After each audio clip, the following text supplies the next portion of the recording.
Right, and we're live, guys. Good evening, everyone, and evening to everyone that's watching. Hey, Could be an interesting one tonight. Real life cases of werewolves and vampires. So there's no such thing. That was a short show. Yep. So we'll see you next week. Well, technically, if you like, the old saying is, if you eat your steak bloody, you can class yourself as a vampire. So, but there's been here she is. I knew she wouldn't let us down. Hey, Eileen. Hi, Eileen. There's been a lot of serial killers that have been called vampire, I've noticed. Yes. But on an off, I thought I'd try my luck just before I sent the join thing to you lot. And I looked on the paranormal database, and there's surprisingly quite a few cases on there. I thought about looking for like ghost stories and haunted pubs and things like that on there. I'd never thought of anything like that, and it actually came up on the paranormal database. So, and all over England. So we've got some interesting ones. So, Countess Baffrey, would you like to start? Well, I'm going to start with the logical side. What's been mistaken for vampirism for eons, and I'm not even talking centuries, I'm talking multiple centuries, eons and eons and eons, even back to the ancient Greeks and Romans. Just the way the body goes after death. Yeah. Yep. The body bloats, then shrinks back, so it appears that the nails, the fingernails, the hair, and the teeth appear to have grown. As the body inflates, especially if it's not been one that's embalmed, which it wouldn't have been historically, as it inflates, it fills itself up. So the blood around the mouth is just the natural bodily fluids escaping after the bacteria within is starting to consume the body. So they get bloaty, they might look like they've got rosacea, they might have purple patches, they're going to have blood around the mouth, the nails look longer, the hair looks longer, the teeth look longer. Okay. And it's just how things are. Also, there are a few diseases that can lead to the said accusations. Yeah. Porphyria being the most likely. Yeah. Porphyria is a very severe form of anemia, and most people who get it nowadays, which touch wood isn't actually that many now, you have to have the right genetic coding to get such a severe dose of anemia, like George III. And can't porphyria cause you to have a reaction to if you go out in the sun?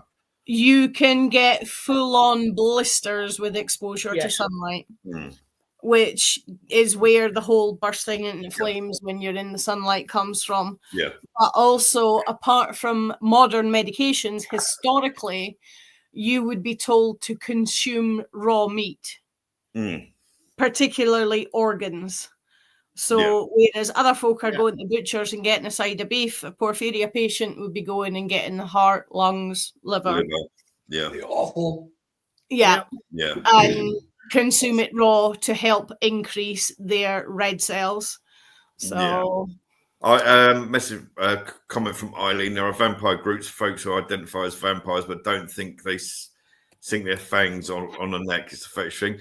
I watched a documentary on one of those today. My third wife was into that. Yeah. Yeah, a lot of them carry a little vial of blood on a chain around the neck.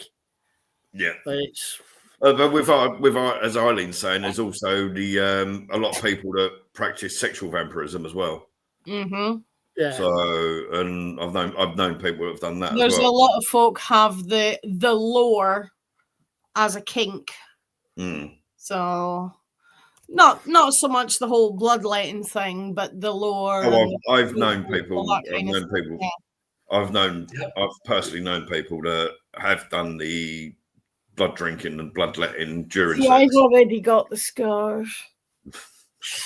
That was surgery a way back when. Don't worry. But that's what started my. I bribed the school librarian to let me read the adult version of Bram Stoker's Dracula at 8 years old. It's always been one of my fascinations as Dracula because of my scar. I've never actually got around to reading the book of Dracula because I'm just too lazy and it's too much. But I do love the Dracula story. And there was a film years back called Dracula 2000. I don't know if anyone saw that. Very poor. It is an absolutely diabolical film. It's one of the worst ones that's ever been made. I don't know. I've seen Eddie Murphy in Blackula. Even that was Vampire in Brooklyn as well, didn't he? I suppose, but I thought I just heard a voice. I thought literally just heard a voice going through one of the screens. I've got my window open. And I think there's kids playing 2 houses down. Okay. I thought we had a Resident Spook jumping in again. Eileen, love all the old Bela Lugosi. Yeah, yes. I've got the same birthday as Bela Lugosi. Obviously, a different year. And Bela Lugosi used to actually have a house in Ipswich for a little while. I've stuck here for Is your birthday before or after Bela Lugosi's there, Linda? Was your birthday before or after Bela Lugosi's? Well, technically, to keep the cover up, we have to say it was after. Well, I mean, being a vampire and a witch and all that stuff, it could be very well before, right? You know the really weird thing. I was obsessed with Bela recently, Bela Lugosi, a few years back. Talking about you, Bella. And I actually Googled his signature. And it's very similar to my signature. That's bad, Eileen. I broke the end off my one. I'll tell you what I'll do. As we got obviously Linda and then we got Eileen in here. A case I knew of, I had to remind myself of it. But it's the Scottish vampire chased by children, referred to in 1954 as the Vampire of Gorbals in Glasgow. A rumour spread among the children of the streets that a 7-foot-tall vampire with iron teeth had murdered 2 boys, prompting hundreds of youngsters to arm themselves with sticks and bats and hunt the creature in the city's southern necropolis. I wouldn't be crossing a bunch of barons for Glasgow with sticks and bats. I'd be gone the other way. I was going to say that's just this normal Saturday night, isn't it? Yeah, it's the Gorbals. That's normal. Yeah. But that is a case of it that I'd known of, and there's the one I can't think of the lady's name, but it's the case of the woman that supposedly was in Scotland, the manor house or something. A vampire came through the windows, and the brothers chased it off by shooting at it. And when they came to a tomb, supposedly, as Linda was saying about the bodies had blood in it and so and so forth. So there's most of what I found has mainly been serial killers. Yeah, a lot of them tend to be out east. Yes. East, you can also, before the garlic only became a thing when the legends crossed across to Western Europe.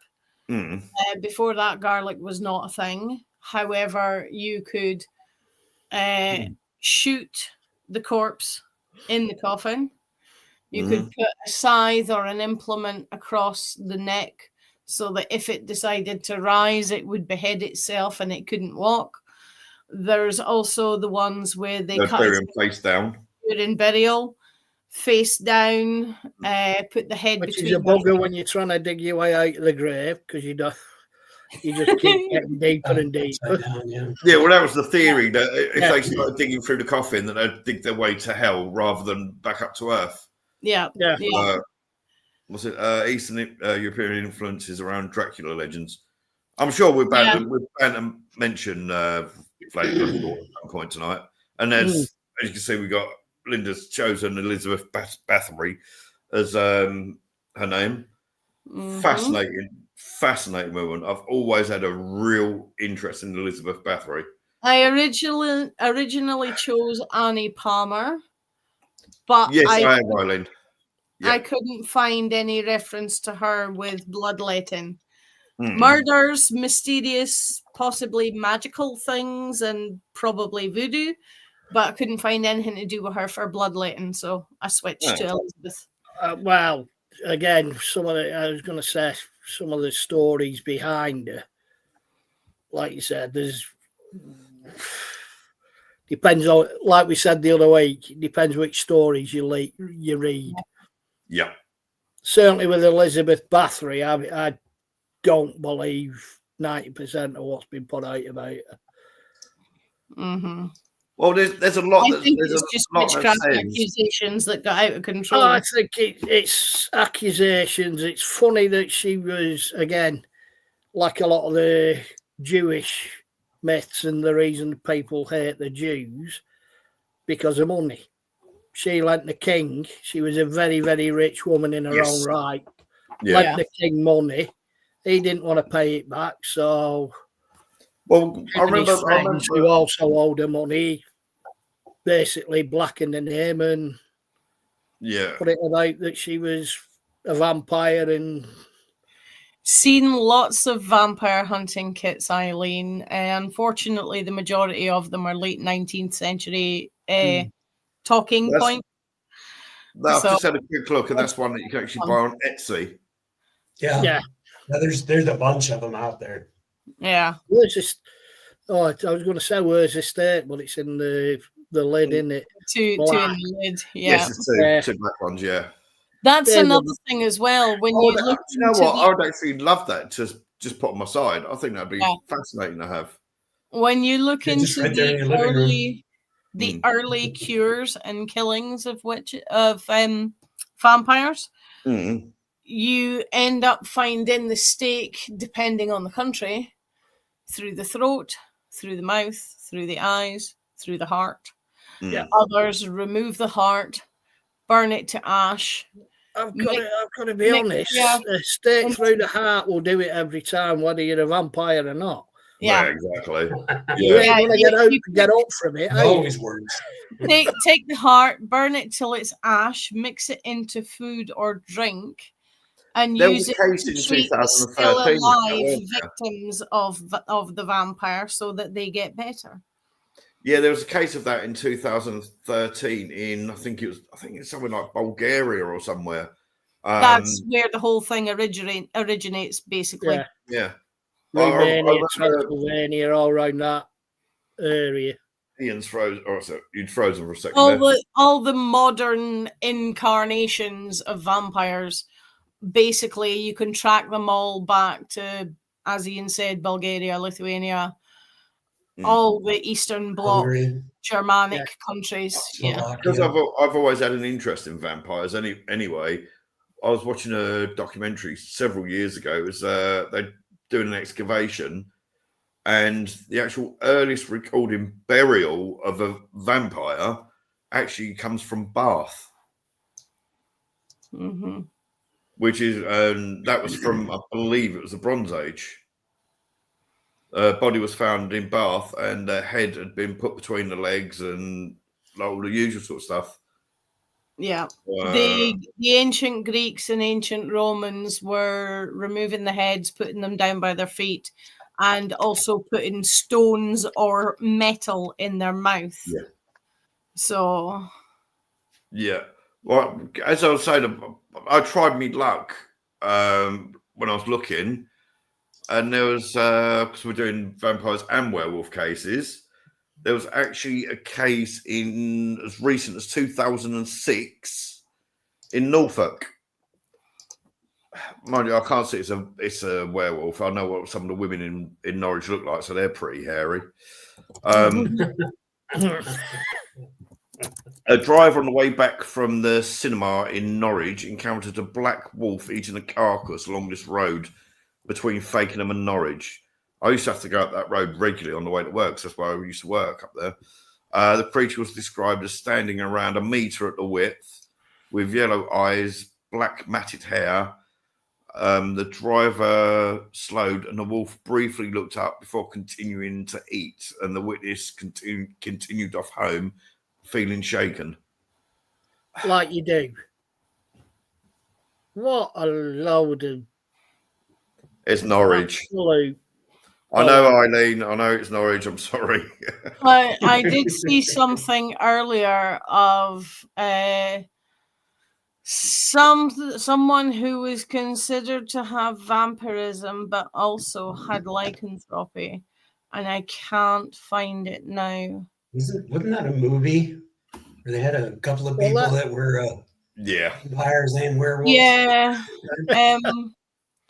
But this was someone who used it in court as an excuse. That's why it's frustrating me that I can't find it anymore. That rings bells. Yeah. Yeah. I mean, that story you just said there, Carl, drove off and felt. That's like the photo you put on the other month about bloody Bigfoot and someone having hit it and left it at the side of the road. Yeah. Like you'd do that.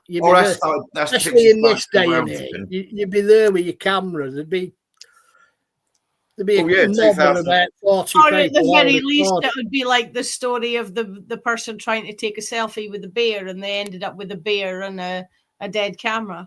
Yeah. Yeah. All them type of creep. There's never been a better wolf man than Lon Chaney Jr. I don't know. No. Werewolves of London, the special effects were pretty amazing for that. Yeah, that was for the time. That was the best ever. Spot on. Yeah. And that's also why Bad Moon Rising is one of my favorite tracks. Have you seen the werewolf film Blood and Chocolate? Sounds like my kind of thing. We're on about werewolves. Yes, Elizabeth. Preferences. That had a really unusual way. I've never seen. It is a pile of shit. It really is an absolutely diabolical film. But the visual effects of when the people change into the werewolves is something that I'd never seen. It's like they let this couple run into the forest so they can hunt them. And as they're running along, they're doing all like the parkour off of trees and things like that. And as they backflip over these tree trunks, they just turn into a mist. And as they land, they become wolves. And I'd never seen it done like that before in a wolf. Like I said, the film is absolutely atrocious. Yeah, Eileen. It's a really bad film, but I'd never ever seen. I'd never ever seen transformation like that film. I think my first werewolf movie was. Oh, I had the name of it a minute ago, but I've lost it. Basically, Black Shuck's completely different, Eileen. Yeah, Black Shuck's an animal in its own right. More of a devil dog. Yeah. In the Company of Wolves. Oh, I saw that when I was a kid, and that scared the living crap out of me. Yes. I saw it when I was 11, and I absolutely freaking loved it. You've got this good-looking, apparently French aristocrat wandering through the woodies. And you've got the little girl who's basically being Little Red Riding Hood, except she's 12 and developing into a rather voluptuous young lady. Yeah. Lolita. Yeah, exactly. And things appear to be going to happen that shouldn't really happen for her age group. And Daddy gets involved. Daddy gets peed off and shoots the guy. But then she finds her new friend, who's also a pet wolf, that's got an injury the same place the dude was shot. Yeah. It's very much a more grown up, but not adult in that sense. Little Red Riding Hood. And Yeah, there were some scenes that freaked me out, but this, I was 11 when I watched it, and every time I went into town, I was looking for that red lipstick. Eileen has said 30 Days of the Night has to be up there as one of the for the vampire film. Personally, I don't agree because I actually I fell asleep. I had to watch it in 3 different parts. I just could not. I've get seen one of the best is the Carry On one. Carry On Screaming. Yeah. That's got to be the change scenes in that. With the dingy little Frankenstein monster. Yeah, everyone says Lost Boys, but I actually think the best vampire film, even though they don't even mention the word vampire in it, is Near Dark with Bill Paxton and Lance Henriksen. My 2 favourite vampire movies are purely based on hormonal choices. And yes, you had that same problem, didn't you, Joe? So yeah, you have the one you just mentioned, The Lost Boys. Yes. And of course, Interview with the Vampire, which is purely hormonal based. It's nothing to do with the plot. It's just purely to do with Brad Pitt and Antonio Banderas. Yeah, well. It's one of them funny things with Brad Pitt. He's only fanciable as a movie character, because when you see him as himself, he's thick as mince. And apparently he doesn't use soap or toothpaste either. Oh, charming. So, yeah, see, his characters are always better. Well, that's why he's an actor. A lot of actresses have said that they've had to do kissing scenes with him, and they've hated it because he's got halitosis. Oh dear. So, but anyway, what he will do for the bites, it's that look at terror is real. Quite so much. Well, Joe's actually in a place that is not the actual town Joe's in, but a country that's known for a possible werewolf, and that's the Beast of Jeverdon. Mm-hmm. It's the who? The Beast of Jeverdon. Now, I've heard a lot of different theories. It's only when the story jumps to New Orleans it becomes Loup-garou. Now, one theory that I've heard about the Beast of Jeverdon, which I think they said it was something like 200 people were allegedly killed. I can't say that just one animal would have done that many. In fact, there have been a few of them. But one theory is that it may have been a trained hyena. Sorry, Ian? Who's echoing? Pass. Not getting no echo my end. Not me either. I don't hear it either. Are you hearing things, Ian? Very strange. I'm getting an echo as if someone's got. See, that's that increased hearing that comes with becoming a werewolf. Yeah. Or maybe you're a vampire. I'm not sure which. I'd just rather not know where Ian got bit. Take away the pain, leave the swelling. Yeah. He's all else there. Right. Let's have a look. We've got Berwick-on-Tweed, Northumberland. The exact area is unknown, and the date and time is unknown. So that's a lot of bloody use. A former wealthy man who had died was said to have returned from the grave and walked the streets at night. A pack of dogs was said to escort him. Finally, a group of local men dug up the grave, incinerated the body, though most of the men are said to have died soon after from an unknown disease. That could be plausible. Because dying of the disease, yeah. The person that died, you don't know what they died of. It could have been something contagious. So yeah. Or they could have all been exposed to the same kind of mold spores out in the wilds when they were hunting the beast. such as like with the pharaohs and that. Mm-hmm. Yes, yeah.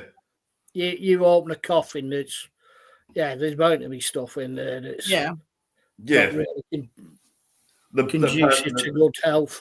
The person's body that they incinerated, you don't know what their health condition was that killed them. The coffin, it's bound to get hot under the ground because that's the whole point of the body decomposing. So that's going to bring up spores and molds and all sorts of things. So, and there are, as the graveyard specialist at work, when you see like wall tombs, there's different coloured lichen grows on a not occupied wall tomb than there is what grows on an occupied wall tomb. So you can tell by looking at the colour and type of lichen whether somebody's in it or not. Would that be because of the different chemicals released? Different chemicals that are in us when you get down to building block levels. If you're at like a ruined cathedral that would have had wall tombs and things. Yeah. If the lichens are black, white, grey and green, there's no human ever occupied that wall tomb. Oh, okay. If you see the lichens and you have the oranges, the reds, the browns, there's definitely been a human body in that wall tomb at some point in the last 900 years. That's interesting. Any vampire Just one of the nerdy things I've learned from my work. That's interesting. Any vampire cases in France, Joe? Yeah, there's a lot of them, but I didn't think any of them were that terribly interesting when I read them. It was just common. Somebody died, and within a couple of days of their death, somebody resembling them or even not resembling them, deaths in the family, deaths in the neighborhood. Oh, it must be our friend. Let's go put a stake in their heart. So a lot of the stories were just that. Just like this guy out of Serbia in 1725, one of the first officially recorded vampire cases in Europe. His name was Petar Blagojevic, 1725 Serbia. He was the villager who died and allegedly returned as a vampire, attacking neighbors and causing deaths. His body was exhumed and staked, marking, and that makes him, this was one of the first officially recorded vampires in Europe, anyway. Most of them that I read here in France and other places are the same story. There's not a whole lot to it except let's go drive a stake in somebody's heart. Yeah, they all seem to be very similar. When people around them start dying off after their death, they must have been a vampire. Let's go and make sure. Got to be that person. So let's remove their heart, do something to them, tie their shoelaces together, something like that to keep them from doing something crazy. That's exactly what I'm going to do if I ever come back as a ghost. I'm going to start tying people's shoelaces together when they're sat down. Well, zombies would be a lot of fun because you could do that. Obviously, one of the most famous recorded werewolf cases is Peter Stump. Yes. Trying to think, is it Austria? I think it was Austria. Yeah, I've got the notes. Yeah, he was Germany, Bedburg. That was it. 1589. Yeah. Yeah. That is an interesting case. Now, obviously, I've done 26 years working with people with dementia and like all sorts of learning difficulties and that. I worked with quite a few people that had schizophrenia, and although I didn't personally experience it, apparently one of the most common psychosis during schizophrenia is that the belief that they change into werewolves. I knew a lady who thought she turned into a dog every 3 weeks. She was a dementia patient. She was a dementia patient. She carried a cuddly toy that was like a little lassie dog. And she tell people that every 3 weeks, this is what I look like every 3 weeks. Bless her. I don't know where she got that idea from, but she was a lovely lady. Yeah. Now, Peter knows where the brain goes when you get things like that. That's it. Well, dementia, they say with dementia, you die twice, don't you? So, or you die every day. Yeah, you're gone a long time before your heart stops. Yeah. I know. Yeah, 'cause it's actually nearly 11 years now since my nan went, and I can't believe it's been that long. Now it's because of dementia. But Peter, I have got the things up here, so I like to refresh my memory. Peter Stump, 1530 to 1589. His name is Peter. That bit's not important. Was a German farmer and alleged serial killer accused of werewolfery, witchcraft, and cannibalism. Yeah. Known as the Werewolf of Bedburg. Yeah. So the most comprehensive source of the case is a 16-page pamphlet published in London in 1590. The translation of a German print of which no copies have survived. The English pamphlet of which 2 copies exist. One is in the British Museum and the other in the Lambeth Library, were rediscovered by occultist Montague Summers in 1920. It describes Stump's life, his alleged crimes, and the trial, including many statements from neighbours and witnesses. Now, a lot of that you could hark a lot of that back to. Yeah, Eileen, you see that down most high streets when the full moon. Even normal people, their behaviour changes. Yeah, I noticed that when I was noticed that in dementia patients as well. Mm-hmm. So, even though scientifically they say there's no link, but if you work around mental health, there is. There is. The brain is made up of water. Exactly. And the moon. And cholesterol. Yeah. Yeah. Now, one thing about Peter Stump is that he was accused of using a magic belt to transform into a werewolf. Yeah. Well, didn't he get the belt off a ghost or something? Something like that, yeah. I'm going to see if I can remember this without referring to the wiki page about it. From what I can remember, he claims to have been out in collecting wood, and a man in a cloak came up to him and gave it to him, and the man allegedly was the devil. I think he had something like 200 victims, children, mostly women and children. And supposedly he got caught. He tried sexually assaulting his own son, and when he was trying to do that, his son fought back and he tried to kill him, but somebody disturbed them and he ran. They followed after him and he ran into a bush, and a little way up from where he'd run into the bush, a wolf come running out of another bush. So they assumed he'd gone in one side and the wolf had come out the other side, which for them was enough proof that he was a werewolf. Well, he had a hand missing. Basically right, isn't it, Joe? Yeah. Yeah, he had a hand missing, and allegedly that was part and parcel of they cut the paw off this werewolf they'd been chasing. Yeah. And he was tortured, executed, and displayed on a wheel. His body was displayed on a wheel, all stretched out like that. Gee. He was dead. It didn't bother him very much. Breaking on the wheel was a form of execution back then. Well, his name was actually Stu. I've just looked him up, and I find it quite interesting that he was executed on the 31st of October. Was that? Yeah, 31st of October, 1589. 1589. So the so-called pamphlet that was found in London was only the following year. Yes. Mm-hmm. Okay. Oh, I'm not reading. There's images. From archive. The execution of Stump on 31st of October. Killing and eating 14 children and 2 pregnant women. These 16 people ripped from their wombs and ate. Now this I didn't actually. I've never heard in any of the stories about it. But then again, it's wiki, so people can add and remove parts from wiki.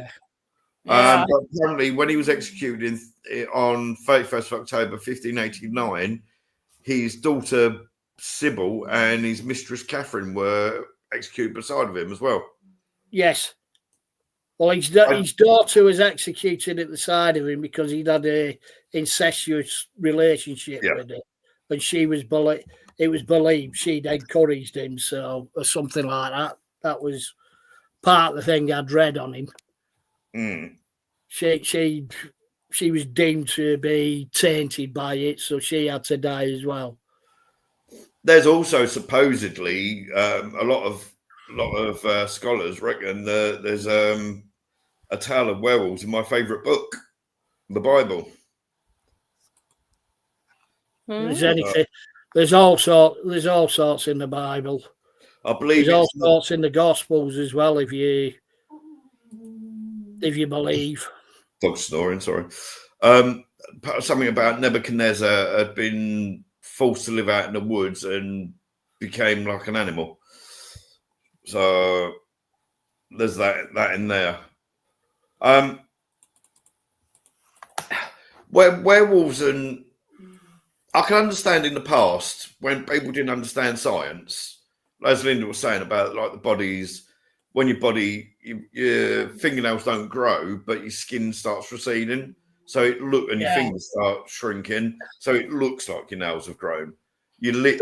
There have been cases where it has actually happened, where fingernails have grown and hair has grown. But like you said, most of it's down to just how the body actually reacts. Mm-hmm. And also there's, I can't think of what the word is, but there's on very rare occasions, there's some bodies that can be buried for decades and still look as fresh as the day they're buried. Yeah. There's that little girl that was found in that small metal coffin buried in somebody's basement. And had the little window in it. And she looked just as good as she was when she was put in there. Well, if it's airtight, then yeah. Mm-hmm. There was where I grew up in Leytonstone. There was a big graveyard there, the London Cemetery they called it, and there was a case in there. Supposedly had to do some work on gas pipes or something that went under the ground there, and they had to temporarily move one of the coffins. And it's a woman that in life had been a nun, and allegedly, it was in all the papers when I was a kid.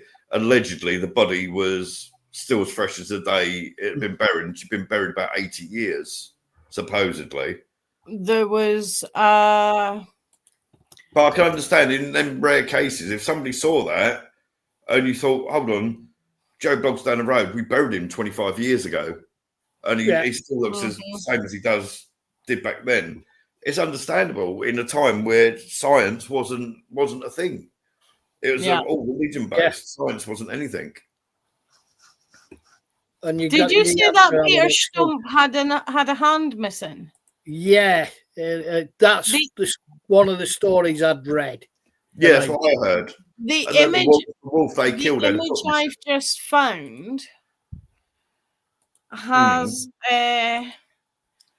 somebody being broke on the wheel, and they only have one hand.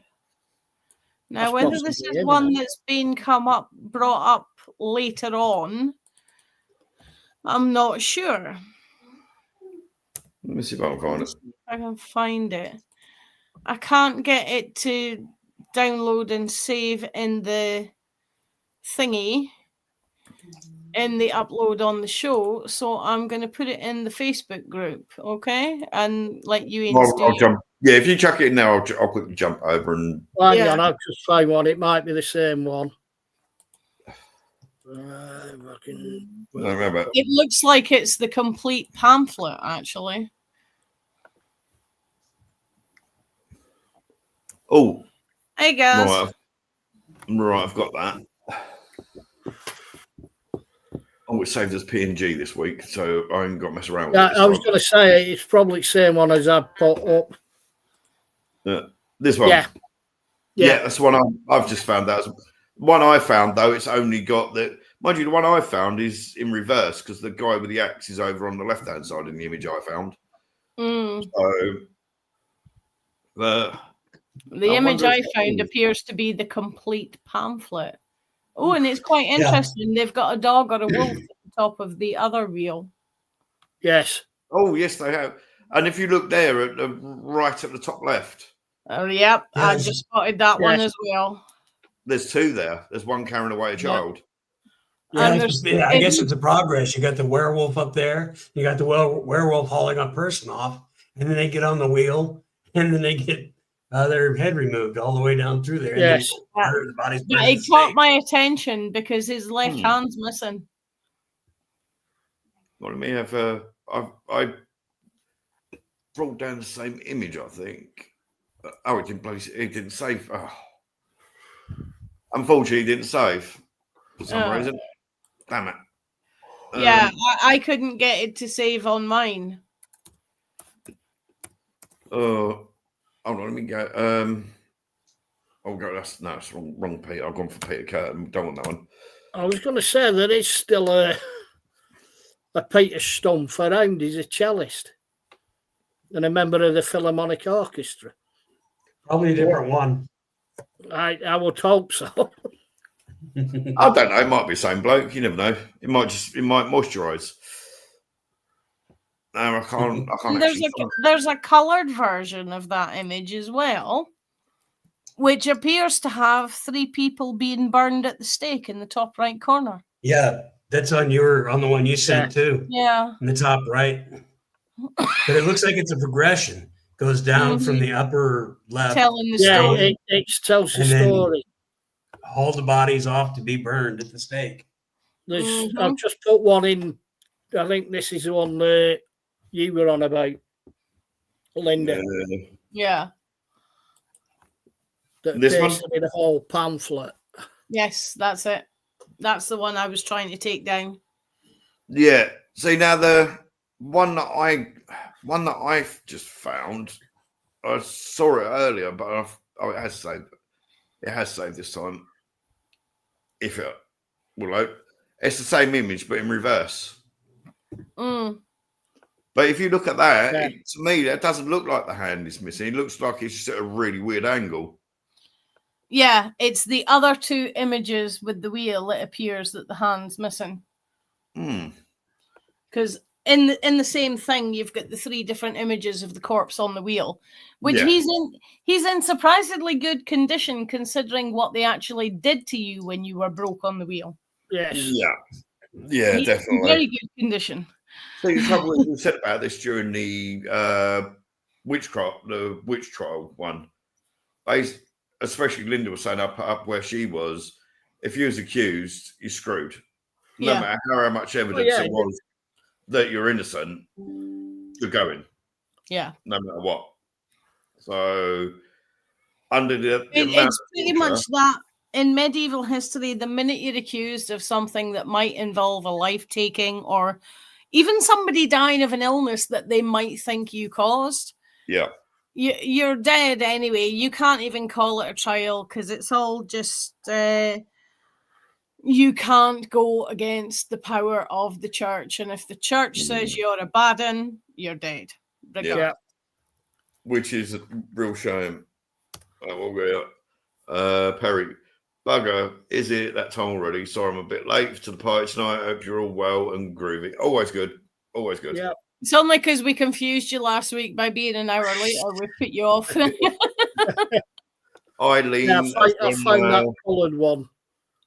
Eileen said I did volunteer. I did volunteer in a secure psychiatric hospital for court admission for criminally insane, and during full moons, their behaviour did definitely change. Yeah, we have gone across that. Yeah, I mean, I don't even work with that kind of people. I just work with alleged normal people and tourists.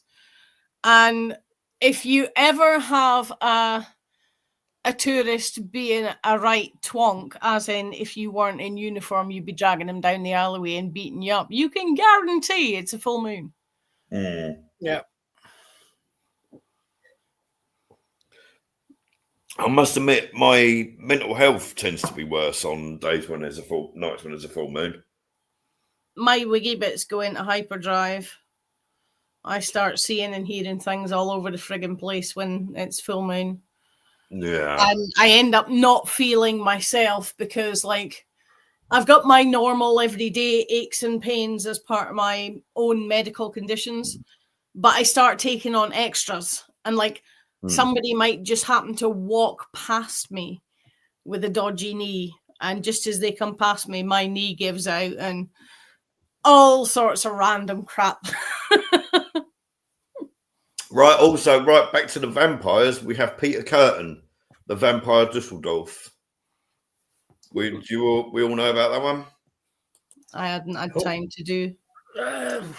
Very well known case. May 26, 1883 to the 2nd of July, 1931. Peter Curtin was a German serial killer known as the Vampire of Dusseldorf, who committed a series of murders and sexual assaults between February and November 1929 in the city of Dusseldorf. In the year before these assaults and murders, Curtin had amassed a lengthy criminal record for offences including arson and attempted murder. He also confessed to the 1913 murder of a 9-year-old girl in Mulheim and attempted murder of a 17-year-old in Dusseldorf. And the usual thing that sexual arousal came about during the taking of the blood. So he was named basically, and he was named the Vampire of Dusseldorf. So, and there's multiple cases like that through. I suppose technically you could, in a way, say that Jeffrey Dahmer, for instance, was vampiric because he took in the blood of his victims as well, although he was more the flesh. But looking it up, there's seems to be equally as many cases of serial killers that practiced vampirism as actual stories from history about vampires as well. Ooh, his last words were rather gory. I didn't break that far down. Executed by guillotine in 1931, and his final words, not even on his deathbed did his violent tendencies stop. His last words were reportedly, "Tell me, after my head is chopped off, will I still be able to hear, at least for a moment, the sound of my own blood gushing from the stump of my neck? That would be the pleasure to end all pleasures." That's fucking creepy. Yeah, if anything about him's creepy, it's that. The rest of it's just the rest of it was fine. He was perfectly normal. That. Yeah. Well, I think it's quite funny that he was still very fond of his wife, and he confessed everything to her in the hopes that if she turned him in, she would get enough reward money to be taken care of for the rest of her life. And that's actually quite sweet for a complete psychopath. Oh, what a romantic. yeah. But yeah, by the time he was 16, he was in and out of jail for various things. We got at the age of 9, he allegedly killed his first 2. I believe the youngest recorded serial killer was an Indian boy that was only 7 when he done his first double murder. Wow. So, but right, what's this one? You can find Peter Curtin's head in Ripley's Believe It or Not in Wisconsin Dells. You can meet him up close and personal. I've been to Wisconsin Dells a few times. I don't ever remember seeing that. I'm looking for a date on the article. The article was June 14th, 2024. Wow. So there's a lady named Mercy Brown, young lady named Mercy Brown, 1892 in Rhode Island in the USA. During the New England vampire panic, which was a real thing, a 19-year-old had her body exhumed, showed preserved blood, leading the locals to believe she was a vampire, draining her family. Same story. Her heart was burned, and the ashes were fed to her brother as a cure. Is that whose skull is? What you said earlier. What was that, Carl? Is that whose this skull is? Mercy Brown's? No. Yeah, Mercy Brown Is in it? the U.S. Wow. Is that her skull? No. Oh, Right. That's okay. not her skull. That was just when I dug up Yeah, when we were talking Mercy about Brown, it was all vampires being to do buried. with tuberculosis. Yeah. Yes, I'd heard that is to do with TV. It was. It's not a case that I've actually really looked into. I came across it in the last wee chance that I had for some research before the show, but I didn't get The a chance. heart and liver were burned and the ashes, like you said, mixed to create a tonic. Mm. The lad it was given to, a brother, died 2 months later. There's a bloke talking. I heard that. Yeah, I've just heard that. But it sounds like he's on a radio or something because it's like an electronic voice. We'll check that back. We'll check that back after and see just in case. 50 minutes. Yeah. Another one that I found, again, serial killer, is Richard Trenton Chase. Born 1950, died December 20, Boxing Day, 1980. American serial killer, cannibal, and necrophile who killed 6 people in Sacramento and got dubbed with the nickname of the Vampire of Sacramento because he drank the victims' blood before cannibalizing them. So yeah, but he was also a necrophile, so he was doing a bit more than that. Yeah. You've got the Shoemaker of Breslau, which is 1591. Oh, I've not heard of this one. He's a well-heeled shoemaker who cut his own throat. He was buried the day after his death, but it wasn't long after before he's got spotted walking around the town. He was also reportedly getting into bed with people at night and gripping their arms and legs so tightly that he left bruises. After about 7 months, the local people, convinced he had a vampire, exhumed his body and found it looked fresh and complete.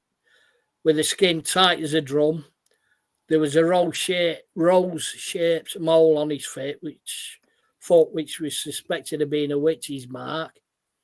But he was taken out and reburied, if I can speak.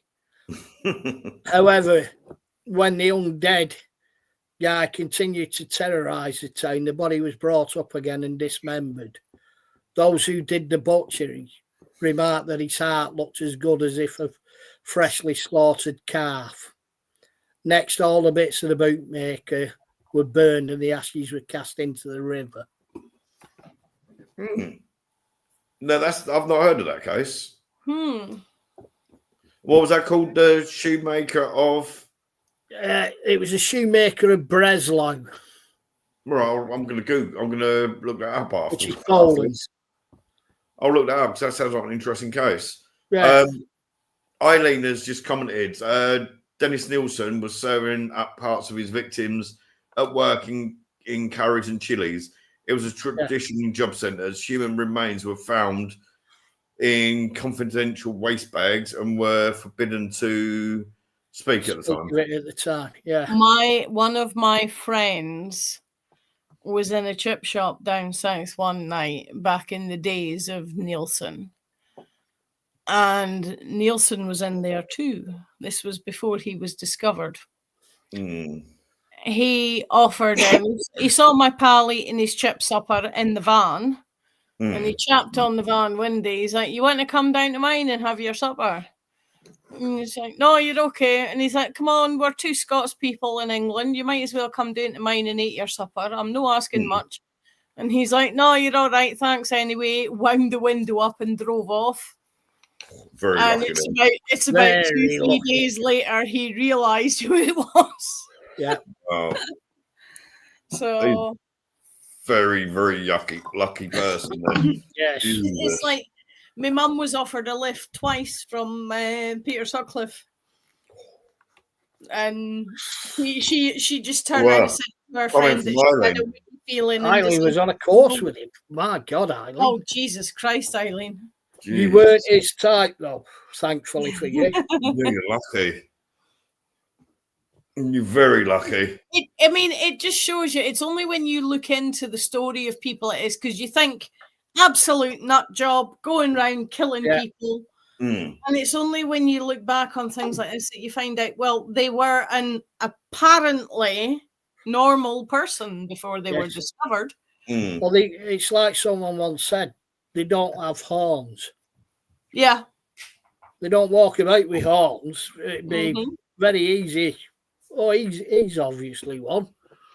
Mm. That's why I always say to folk, trust your gut instinct. If your gut instinct says run away, run away. First impressions count. Yeah. There are certain people, I don't scare easily, but there are certain people I've met in my life who terrify me. And to look at them, you would not think they were anything, but they scared the living bejesus. Wait, there's a person I know that most people around them think they are an amazing person. Yeah. But I've seen a side of that person, and if I had to be alone with them in a dark alleyway, I want a pistol or a knife. Mm. Yeah. Because there's just some of the sides I've seen of them, I'm like, no chance. Yeah. Well, like I said, one guy, he's about 5'3", 5'4", skinny. And he comes across as really one of the lads, and he's a laugh and a joke. She can hear your voice, and she's wagging her tail like mad, Ian. There's something about him. Yeah. Mm. And like I say, I met him through work, and we had a WhatsApp group. And some of the crap he posted and thought was absolutely hilarious. Rabbits being kicked around the garden, and kittens and things like that. And, oh, look at this, he's brilliant. And he'd come in, and there was just something about it in the first. That sounds like an 11-year-old I used to look after who's now in jail as an adult. I knew he was in the room before I ever actually met him. Yeah. It was one of those, we were doing a training session, and he'd come in, and I was talking to someone, and it was one of them, you get that. You know how heavy you are. And he was introduced, and it was like, everything stood up. It was like, you are evil personified. Yeah. And yet everyone else, he's a laugh and a joke. I wouldn't trust him as far as I could spit through a closed window. Yeah. If you're on, Eileen said a few young lads, some of casual staff disappeared. Yeah, could well be. Shame. I hope the family's got some kind of closure at the end of it all. The trouble is with people like Nielsen, Gain, and people like that. Oh, Beryl, can you move? Oh, you're never sure whether they found out how many. Yeah. Nah. Just because of the amount that they found, that don't mean that's all there was. Yeah. So there was, I think it might have been the BTK killer. He said there was a couple that have never been found that he just literally thrown off the bridge. I think it was BTK anyway, but well, one of the ones I saw, I forget who it was, but it's Fox Hollow Farm, whichever one that is. And they said that since the recent owners have taken over the place like 10 years ago, there's been umpteen investigations of the land around the house, and they've found the remains of something like 28 different DNA streams. Cool. And there's only documented that this killer killed 15 people, and they've found 28 different DNA streams in what they've found in the last 10 years. Jeez. So it's, it's like, I mean, we had one locally who was actually furthering medical science back in the 1700s. And his basement had massive bookcases filled with jars the IKEA version of a human being. Some assembly may be required. And Yes. when it was all examined at a medical college at the time, back in the 1700s, they said there was something like 22.5 people. Well, that's how Burke and Hare were. The body Yeah, well, snatchers. this doctor would invite you in for a cup of tea, and as far as you knew, you fell asleep in front of the fire with your cup of tea. That's all you knew about it. Yeah. But when they pieced it all together, they had so many bits left over that they came to the conclusion that, okay, we know 15 people went in there in the last year and didn't come out. But with the remnants that we have left over, there's at least 28 people been in this house for a cup of tea and never came back out. Jesus. Yeah. But his collection, get this, Mm.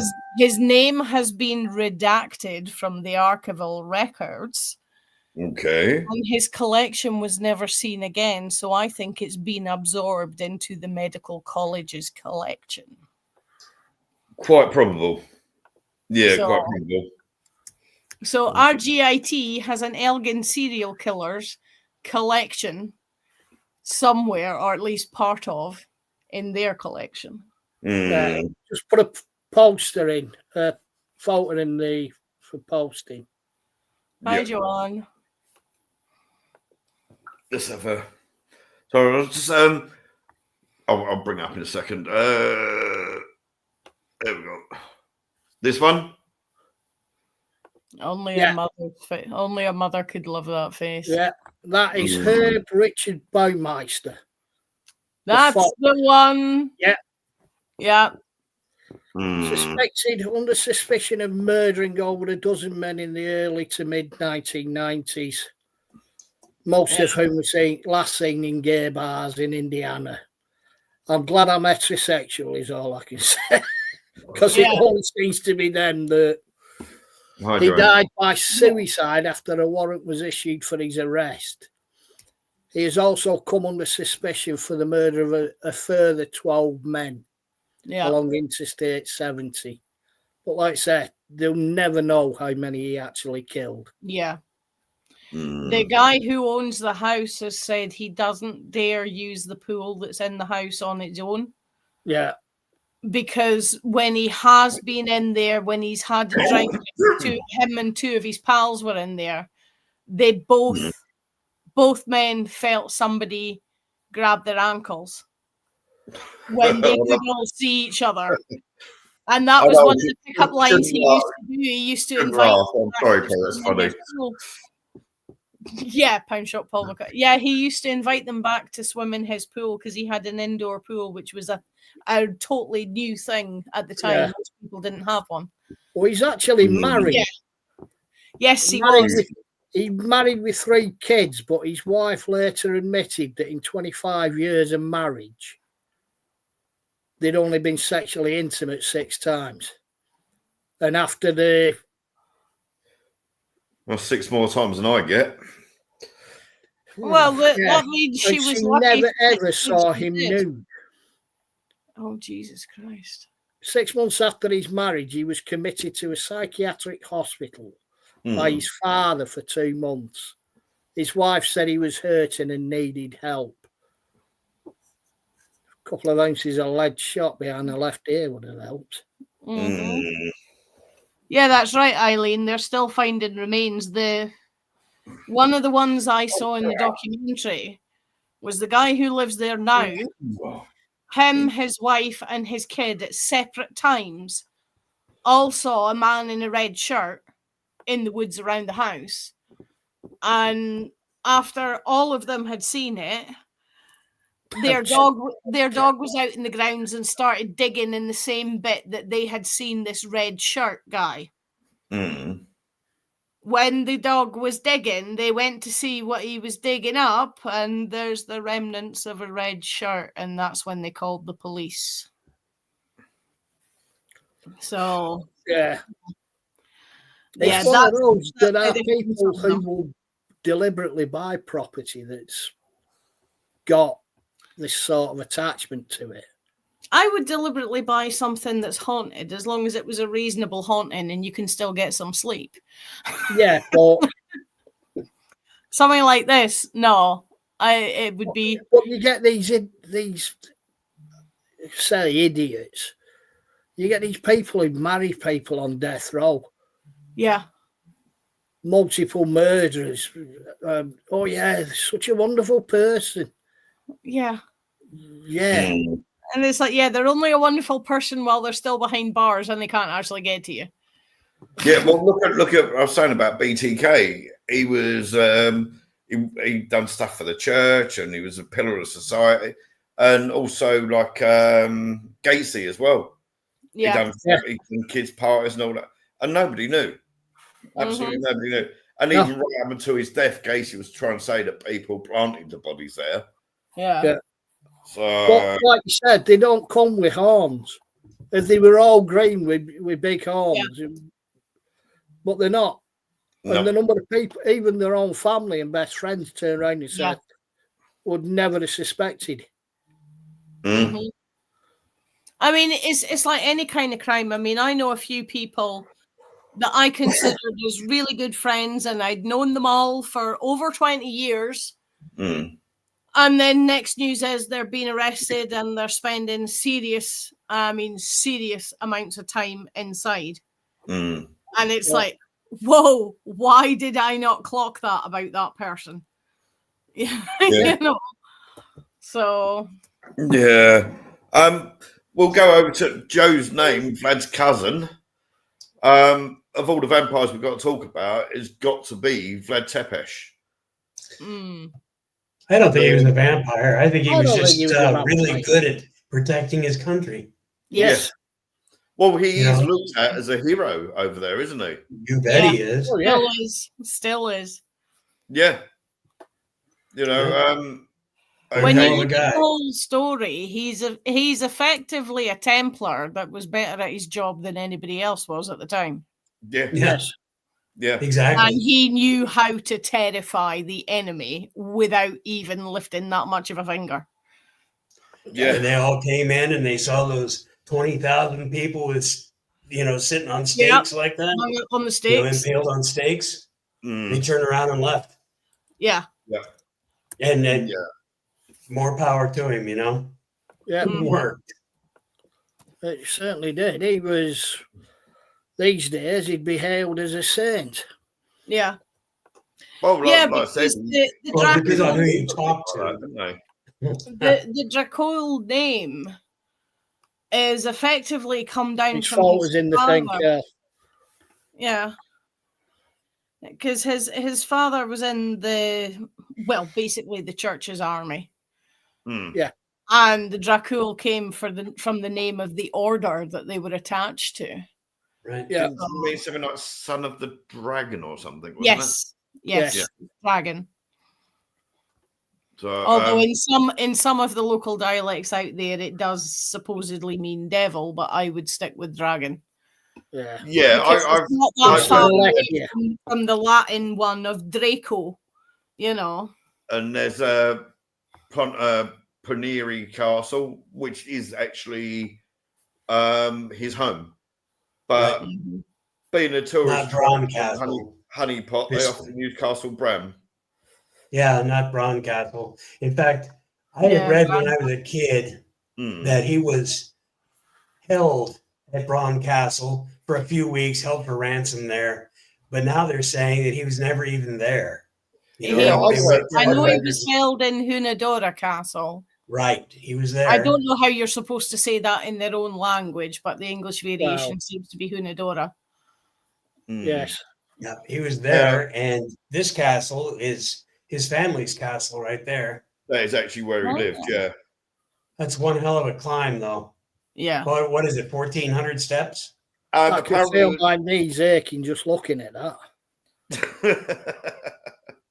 Now, that might also be partly why the enemy turned around and went away. Because if you've got all them folk on stakes in the garden and that's effectively your garden, that's a lot of work to go and do that. So they're like, yeah, no, these guys are fit. Cheerio. the one story I'd heard about him on the documentary, because I said vampires are my thing. I love it. So I'll watch them. If there's a new one out, I'll watch it. and allegedly there was 1,500 steps from base to up to the castle, and supposedly there was a stake by the side of every single step. So 1,500 bodies on stakes. Mm-hmm. But there were 20,000 supposedly of the enemy troops and some locals staked all around his property. Yeah.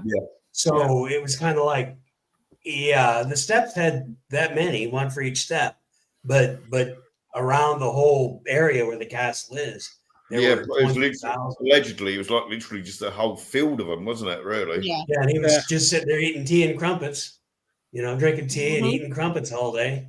It's like Facebook meme says, Halloween yard decorator of the year. Should be Halloween yard decorator of the eon.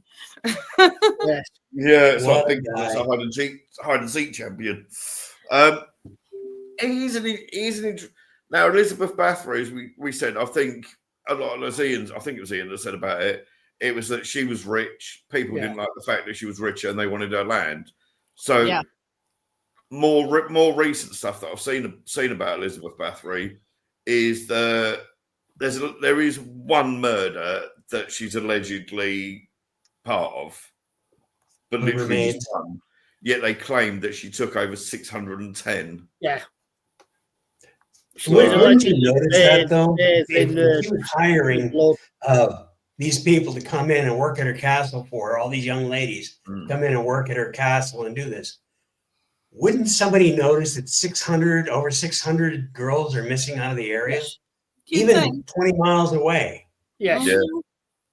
You think the reputation, I mean, let's face it, villages in them days were 30 to 100 people. Yeah. Right. Yeah. So how far afield was she going for these young girls? Exactly. I mean, was she hiring from bigger towns and cities? That came out of jealousy, the same as the witch trials. From what they wanted, and that was it. From what my frazzled brain remembers, one of her accomplices was a woman that was her nanny when she was a child, and she would travel from village to village, as far and even into different countries surrounding the area, to go, look, we've got this money, and you could send money home to your families and things like that. And it's only when she thought, well,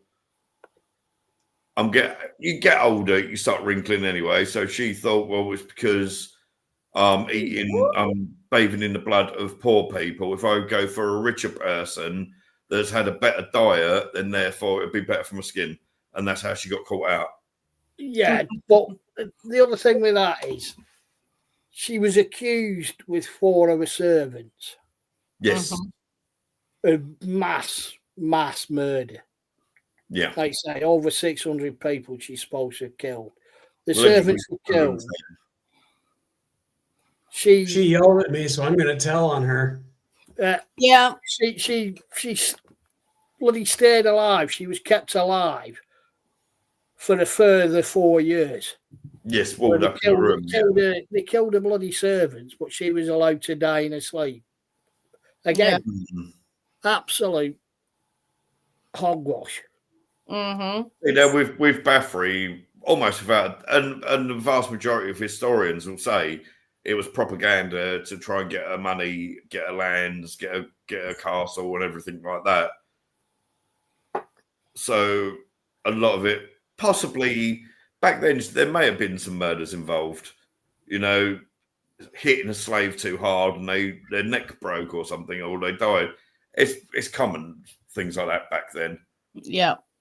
Vlad Tepes, though, is definitely of a different ilk. Oh yeah, he definitely did it. Yeah, I mean, he was sneakily shut the window. There's no doubts about that. He definitely did it, but he didn't do it. Yeah. To drink the blood or anything like that. He did it purely as a deterrent. You fuck about, find out. Yeah. Yeah.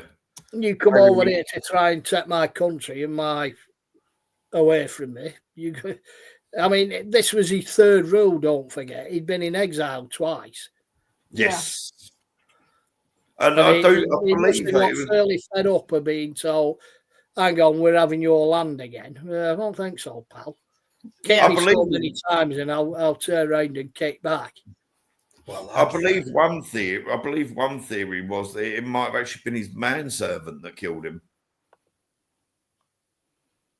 So, and there's also supposedly his body was buried in a church. His On an body island. is, sorry, on an island. yeah, and I've seen apparently, pictures of the church. supposedly. allegedly, the head was buried at the doorway, but it's never ever been. They've looked and What, that, Vlad? yeah, I Um, watched one. Did you see the documentary with the Orthodox monk? possibly. There's an Orthodox monk documentary. who's from the area that Vlad's from, and he spent his entire life Mm. researching all Vlad stuff. And he found a church in Italy where Vlad's daughter moved to Mm. that had a tomb that had part of the sigil for the Yes. Oh, I have. Draconian Yeah. order. You say that? I have seen that one. Yeah. Yeah. And it was in a very well respected section of the cathedral that it was buried in. But it was Italy, and the story was they think he was buried there to be closer to his daughter because of how his name had been twisted back home. But there's a lot of theories as well that his head had been sent to the Turkish Ottoman to prove that he'd been killed as well. That Yeah, wouldn't surprise me. That's a That would normal, be quite common, wouldn't it? yeah. Yeah.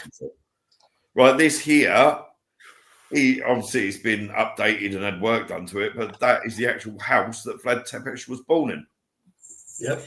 Yeah, and apparently upstairs is a cafe, and they've got a freaky old dude laid in a coffin in one of Bela Lugosi's second-hand outfits. Really? Crazy all day. Yeah, it was. First, I saw it on Bilbo Baggins' show. Well, it's got to be true. It's on But there. I've also seen it on 4 or 5 others where you can pay extra to have your meal in the private room upstairs, and this old dude's laid in a coffin. And he I'd waits go for till it. nobody's looking and then looks up at them. Oh, yes, that's the place I'm thinking of. I don't know who Yeah. posted that. Yeah, that's the place. Now, allegedly, that area there is where the body was found, and the head supposedly was buried in the doorway, which is the other end of the building. So, Yeah. and obviously we've got the Yes. that's Yeah. I think we need a Vlad Tepes back in England. Yes. Right, I was going to say that, but I'm probably already banned from going to England for some of the comments I already make online. So I was going to say that. I keep expecting a knock on the door. Yeah. yeah. It's just Well, like right I'm around heading Dover, into you know? England. I'm heading all into along England the in White the Cliffs there. November. Mm. You going down to see Colin, are you? Yeah. Yeah. So Bit 8th of of what? November. So then it's like all the Halloween stuff's out of the way. Yeah. I've got a chance to disappear for a week. Yeah. Well, Something I read about Elizabeth Bathory as well. yeah. I believe she was epileptic. I have heard that rumor. And I've part never of looked the into it. treatment at the time was to rub the blood of a non-infected person on the lips of the epileptic person. Yeah. I don't know whether that's true or not, but I read In it later centuries, that was into that one. changed. In Ireland, it was the blood of a older sheep, so not a lamb, a fully aged sheep, and it was basically you washed your face in it, and if you still got an epilepsy attack after that, you had to take the shoulder blade of the slaughtered sheep and stab it 3 times in a cave by the side of the sea and drink a seashell full of seawater mixed with whatever fancy oil. So That's the cure for epilepsy. I was Yeah, talking about the other week. cure. Now, see, to me, that just sounds like a recipe by Heston Blumenthal. Yeah. So, but yeah, there is some strange. But looking on that paranormal database, it mentioned, and we did mention it when we done the cryptids a few months back, was old Stinker. The I can't remember. I think it was Lancashire. I think it was. Excuse me a minute. Oh, it's the Flixton. Yes, this is what I'm going to mention. The Flixton werewolf. Over the last 10, 15 years, allegedly, there's been a lot of sightings on the cliff edges of a werewolf-type creature and down the sides of some of the roads. Flixton is the area and around... Oh, hang on, I've accidentally lost it. Flixton, East Riding of Yorkshire. We mentioned this a couple of weeks back. There are stories in the area around Flixton is a home of a werewolf which has glowing red eyes and a particularly bad odour. Other stories I've heard about old Stinker was that when people were in times of poverty, if crops had failed and things like that, he would leave fish that he'd caught at the village entrance for the people to eat on. So there's like some good points and bad points on that. But there's also I think it's Linda mentioned about the Greeks earlier. You had the cynocephaly, the dog-headed people, which in essence is pretty much cynocephaly at this time night. How the hell did I manage to say that? Which is basically the same sort of thing as a werewolf. But, I can't remember the name of it, but some of the original US tribes have a similar dog-headed human who would help in times of famine by bringing its catch to the beginning of the village for the people. Joe being from the States, would you know about that one, Joe? There's lots of stories like that. Lots of different ones, and each the tribes have their the groups have their own stuff, like, and then they have some gods that'll help them out too. You know, like there's a trickster god there, Coyote, that will help. Because some of the paranormalists that I follow on YouTube have started theorizing maybe the whole skinwalker thing is some of these creatures that no longer have the tribes to take care of, so they're craving human contact. It's in their belly. Human contact in their belly. Yeah. But then that's one of the things I thought of. There's too many stories where people have disappeared or been found in several different places afterwards. But the most common like werewolf thing at the moment, or werewolf type thing at the moment, would be Beast of Bray Road. Yeah. Now the two guys that came out with the story originally, saying that they'd witnessed it, they've in the last couple of years they've come out and said it was all complete bullshit. They made it up on a drunken night. Yet there's people out there still continuously saying that they regularly see it. Yeah, but it's like all these idiots that see Momo and Slender Man and all that BS. It's like, come on. It's like people who saw a ghost in your bathroom. Yes, yeah. When you told them exactly what it was. Yeah. But you were an idiot, and why were you on a paranormal channel if you didn't believe? Yeah. Yeah. I remember, and for anyone that is watching, we got 8 watching at the moment, so welcome everyone, come and join in. It's got to have been about, I must have known you longer than I thought then, because that's over 15 years ago I've done that, because that was when I was with Kathy, and I split up with her about 17 years ago. So I've known Ian a lot longer than I thought. I thought I'd only known you about 10 years, Ian. Oh well. I'd set up I'd taken a picture of the bathroom because if I remember rightly, I just decorated it or something. Yeah. And the Well, way you just moved in. that was it. I just moved in. I'd taken a photograph and the angle of it, my reflection on, I think it was a shower or a mirror. It was a shower thing, yeah. It literally looked like there was a spirit in the room. And I thought, just see what people say. You've got to experiment with things like this because this is how people learn. It's like a live that I did. Yeah. And well, like I said, there were people saying, why are you on a paranormal channel if you don't believe? Yeah. This is clearly a spirit. It's me. I was doing a live. And I know for 100% that it was a reflection of me. Yeah. Yeah.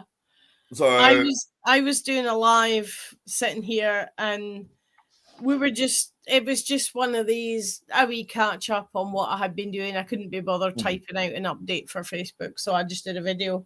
And I happened to look round, and as I look to my left, I can see my bathroom door. Yeah. Now, at that point, I was not long out of the bath, so the light's still on because the fan is connected to the light, and the fan won't come on until the light's on. So the light's on, and I see the outline of a person inside the bathroom looking out the window at me. And I'm like, the hell? Now, I'm short, but the window starts just above the door handle. And all you can see is head and shoulders. So this person has to be about the size of your average 8 or 9-year-old. So it was when I had a separate camera instead of the built-in one. I lifted the camera off and pointed it at the bathroom. And I'm like, can you even see that? Am I seeing things or is there something there? And as I'm doing that, let me put my camera back on. So I don't have a separate camera now, but I had turned it so they could see across. Beside the mirror, you might just be able to make out the bathroom. Who's that little figure stood in the Yeah. Who's in there now? So, while I was filming, you could see the bathroom door, which is the bit in the shadow. Yeah. And while I'm talking, saying, "Can you guys see this?" That big frame that's holding my washing up on the door lifted about 6 inches above the door and dropped to the floor. Wow. And I'm like, okay, now you can see where I'm sitting. Yeah. And when I looked at that, I heard a little laugh come from the bathroom. And I'm like, okay. Now, seriously though, what is that? Yeah, what's in the mirror there? What looks like a person in the mirror? Yeah. Let me have I got my hand? Is that the so we have hang on. Something attached to the spigots? So it looks like an alien grey. The mirror is out there. Yeah, right. And it's in the mirror. In the mirror. It looks like there's somebody in the mirror. It's the washing that's hanging up on the door. No. No, it's not that then. It's not. It's not. Right, okay. Have you got an ironing board out there? The ironing board's in the cupboard behind the mirror. What is behind the washing? Nothing.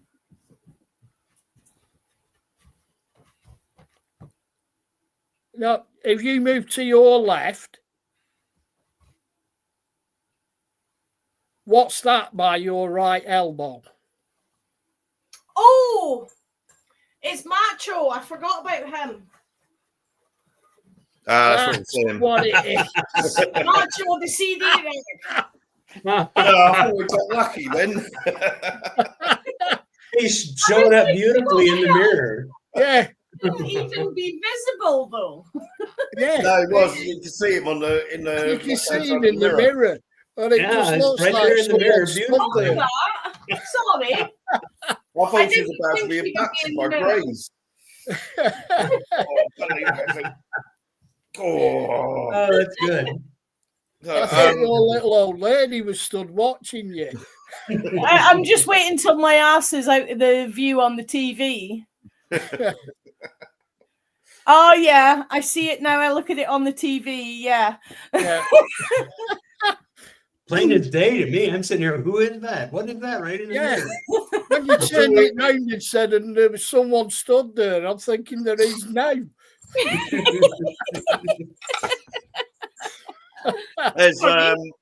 There's one I have just skeletons all over the house. There's one I've just found. Linda's end of the country, Loch Langavat, I think that is Isle of Lewis, in the Outer Hebrides. Exact area is unknown. Exact date is unknown, but supposedly there's a werewolf there. The island was allegedly once home to a colony of wolfmen, even though they are now extinct. Disturbing their graves is reported to release their spirits. Let's have a look. It's a loch on Lewis, aye? Loch Langavat. Oh. I wouldn't know how to pronounce that, so. Oh, they've give you the English spelling because it's BHAT. Right. So it would be pronounced Langavat. Similar-ish. So, because BH is V in Gaelic. Right, okay. Biggest freshwater loch on Lewis, 7 miles long. Okay. Renowned for its werewolves. Its name means long loch, long lake. Creative. Ian, are you Lancashire or Lincolnshire? I can never remember. I'm Lancashire. You're Lancashire? Lancashire, yeah.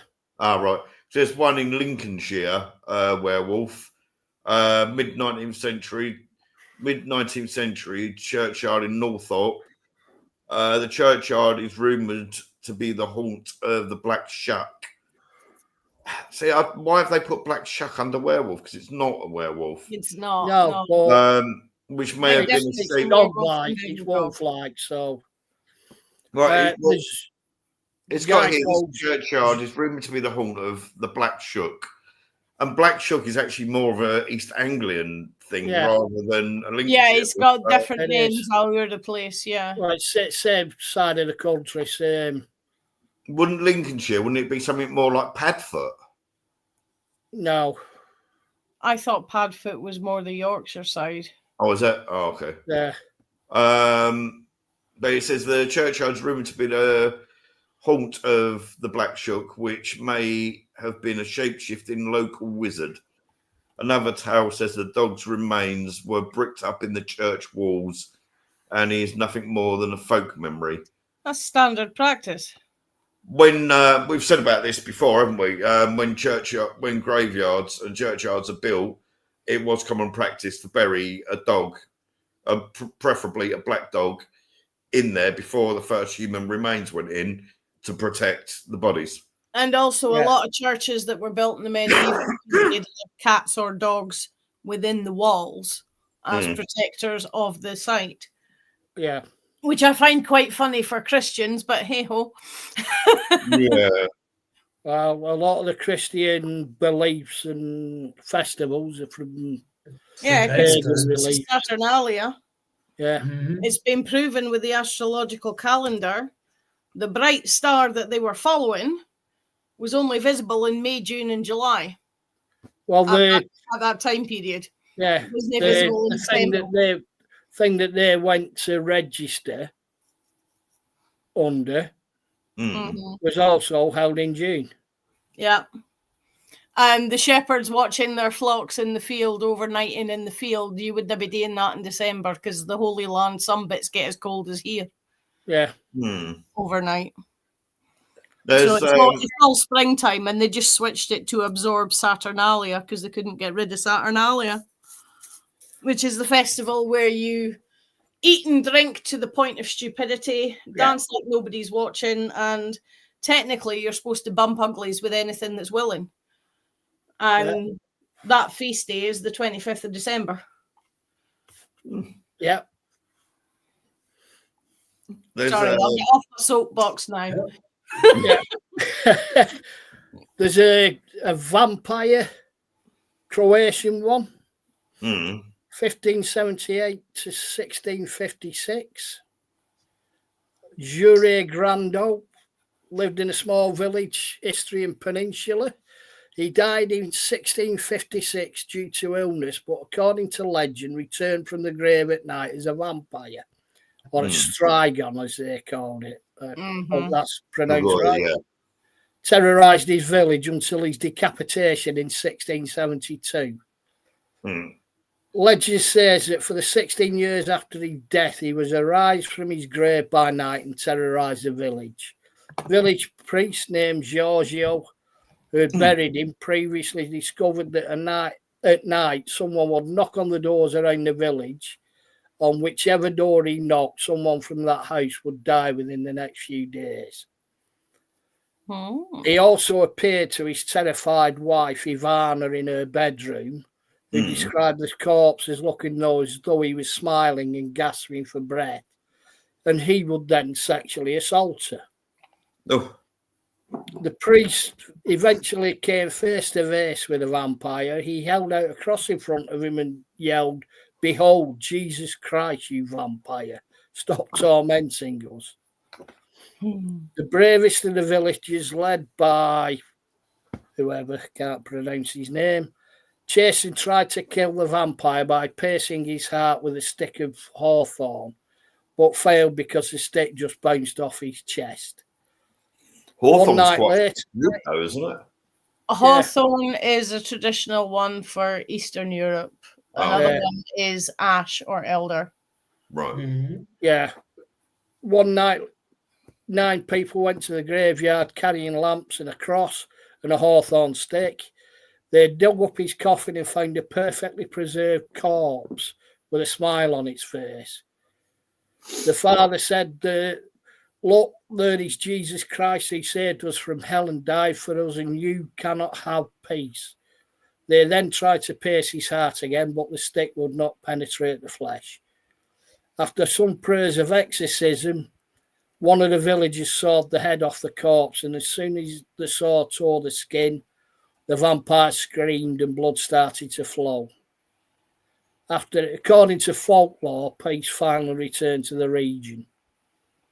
And that's after 15 years, did you say? That's after 16 years, but 16 years. He'd regularly go to his missus, his ex, and sexually assault her. You think she'd have moved? Yeah. Yeah. At least next door. Like, yeah. Like, can I sleep on your couch? You know? Yeah. It's usually every 3rd month, so I'm away for the weekend. Yeah, there's a lot of them, a lot of the early potential vampires, if they didn't feel that they could go and decapitate the corpse or pierce the heart or whatever, they would fill what space there was in the coffin with hawthorn. Oh, okay. Yeah. So, because it was considered a binding agent against the vampires. You know, the whole crown of thorns, etc. Yeah. You're certainly not going to get to sleep well. No. Lying on all them bloody thorns. Here is another vampire one. This one's more recent. Fritz Harman is his name, from 1918 to 1924. Fritz Harman. Harmann. Yeah, I've heard that name. Is known as the Vampire of Hanover in Germany. He was a serial killer, confessed to murdering dozens of young men, drinking their blood, and selling their flesh as meat. This blends real crime with vampiric folklore. Just kind of interesting how Ed Gein's venison. yeah. So, I mean, this is supposedly a vampire story, but it's also a serial killer story. I guess if you got a serial killer who's into that kind of stuff, and he's drinking the blood and everything like that, I guess you could say he's kind of a vampire. Well, bet he doesn't turn into a bat, though. He was a bit batty, but just in the belfry. And then I've got a werewolf one here for you from France. Yeah. 1573, a guy named Gilles Garnier, Werewolf of Dole is what he was called. He was a I've heard hermit, that one, yeah. and he was convicted of killing children while in wolf form. He was aided by a magical ointment, and he was burned at the stake after confessing under torture. Of course, that's the best kind of confession every time. Oh, yeah. Oh. You know it's 100% real if they're having their fingers broken. Right, Yeah. right. You know, Yeah, they're not yeah, going well, to confess lie anything. then, are they? Yeah. But Do in the you sense admit, or I will break your other thing? Yeah, yeah. as Linda was saying during the witchcraft one about the salves and things, it wasn't until Joe mentioned about that salve that I remember reading about that case. Yeah, that was another thing. A belt or a salve was believed to transform people into werewolves. Yeah. Yeah. You don't even need the full moon. The full moon is a relatively recent thing, though, isn't it? I For think it's werewolf. actually come from observation of mental patients. And I think it's just been absorbed into, because there have been documented mental health patients over the centuries that thought they were animals. So, and I think it's just been absorbed from there into the werewolf lore. Well, no. I actually know about this because I actually saw about this originally. I've just got to quickly. Oh, I can't. Damn, I can't find. Oh, here we go. And it is a masterpiece of a movie. Ain't gonna let me download it. Damn it! It's doing the usual thing of having to try and save the whole page. Oh no, it's let me do it this time. And this is a timely classic. This one, I've forgotten how to bring pictures up. My brain's. I think my bloods have gone higher. That's what I think. Where is it? And it hasn't saved again. I hate technology. Try again. A wonderful thing when it works. Yeah, when it works. Most of the time it don't bloody work. Absolute bar stewing when it doesn't. Well, while you're looking for that, another vampire one for you. The Prowler of Pench. There we go. Found it. Yeah. Yeah. One of the most classic werewolf movies ever. And it's actually this film where the mythos of full moons and werewolves came from. Yeah. Before this film, it did not exist in mythology. I tell you what, he's a very well-groomed werewolf. He's had a dressed as well. Yeah. It's not Michael Myers boiler suit he's wearing. No, I think he's Corey Taylor's. But yeah, until this film came out, it was during this film they came up with the concept that what would make it a bit more interesting. What would make him change, What would make him change the story was a little bit more lacking. And it was in this film where the concept of the full moon and werewolf changing came from. I was actually watching the movie review of Mark Commode, and he was doing a history of werewolf movies. So I just you mentioned about that. I just found that interesting. I can't get rid of it now. I just thought that was interesting. Anyway, sorry, Ian, you're saying vampire case. Yeah. The Prowler of Pench. Another town not far from Breslau. 1592. Local dignitary Johannes Kuntz. Pardon my whatever. Was severely injured one day after being kicked in the privates and possibly the head too by a gelding. After this, the wounded Kuntz began showing signs of delirium, leading to rumours that he was in league with the devil. On his deathbed, a black cat burst into the room and pounced on the dying alderman, scratching his face to shreds. Until you mentioned that, I hadn't heard of this story, but now you've mentioned it, Very soon after his burial, reports were going round the town that he'd returned from the dead and was causing mischief. hoof marks would show up on the snow after the vampire was spotted. And he was accused of sexually assaulting a woman and tormenting the local vicar by squeezing him when he was in bed. Depends where he was squeezing him, I suppose. July 1592, after 5 months of terror by the undead cunts, the townfolk finally dug up the corpse, and the body showed no signs of decomposition. And when his leg was cut with a blade, fresh blood poured out. The body was removed, dismembered, and burnt. So the usual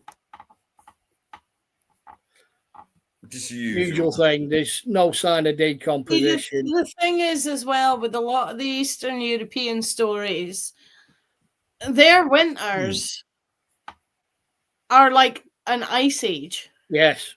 Yeah. Compared to our winters. Well, it's a video. So there is very potential. Whereas, like over here, if you're not embalmed, apologies if this triggers anybody, but if it does, you shouldn't be watching this. If you have not been embalmed within 5 weeks, you are a bloated pile of humans. There's farms in America where they actually put the bodies out in fields to do this, don't they? Just to see what happens, yeah. And within 6 weeks without being embalmed, if you haven't burst, the bacteria creates a hole so that the human soup can escape the skin sac. Which I think is all that these cattle mutilations are. Yeah, and the colder the temperature, if you drop 5 degrees from normal temperature here, 5 degrees lower adds an extra 2 weeks onto getting the corpse to the same stage. So they do look fresher when you dig them up from Eastern Europe, where their winters are minus 20 something and minus 30 something Celsius. Last weekend when the kids came over, because they were starting to have their moments, and Harry was stimming, Kynan was stimming, and so they was having real autistic meltdowns. So I thought I'd try and find something to take their mind off. And there's actually video clips of a place in Russia that you can actually boil a kettle and tip the kettle over, and as the water's falling towards the ground, the boiling water freezes. Yeah, we used to do that in Fairbanks. It's easier to freeze boiling water than it is to freeze room temperature water. Yeah. Because when it's been heated up, the particles are further apart. Yeah. So the cold can get in quicker and freeze it quicker than it would freeze normal temperature water. Yeah, because over in Alaska, though, that gets cold at winter, doesn't it? Yeah, but it's funny because a lot of times it's colder in New York and Chicago than it is up in Alaska. Not always, but there are times when that happens. I confuse tourists. My old neighbours, Gavin and Bronwyn, I don't know if they will ever see this, but congratulations to them because they've had a little one recently. But Bronwyn's from South Africa, and Gavin grew up in Canada. And he was saying he would regularly have to go to school before, like in the winter season, and it'd be like minus 40. Yeah. So we used to cross country ski to school. In that kind of weather. It was from our first house in Alaska, it was almost a mile to the school, and we cross country ski. The dad had to be at work, and mom was. There's me sitting here shivering this whole hour or so, and it's like only 12 degrees. The winter of 2010, we had people skiing around town and cross country skis, because I confuse people when I tell them that we're north of the ski resorts, but we're a lot warmer than the ski resort. Yeah, there's a ski resort down in Cairngorm, isn't there? Yep. Yeah. We drove through it. I think we drove through it. Through the area. My brother and his ex-wife and me, we drove through there, and it was beautiful, area. But there was no snow at the time, so all we could do is stand around on the rocks.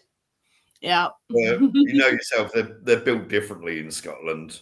2010, we had the record for the winter of 2010 going into 2011, broad, bright sunlight, as in blinding sunlight, 2:00 in the afternoon, minus 22.5 Celsius. Yeah. That is just making my arthritis from thinking about it.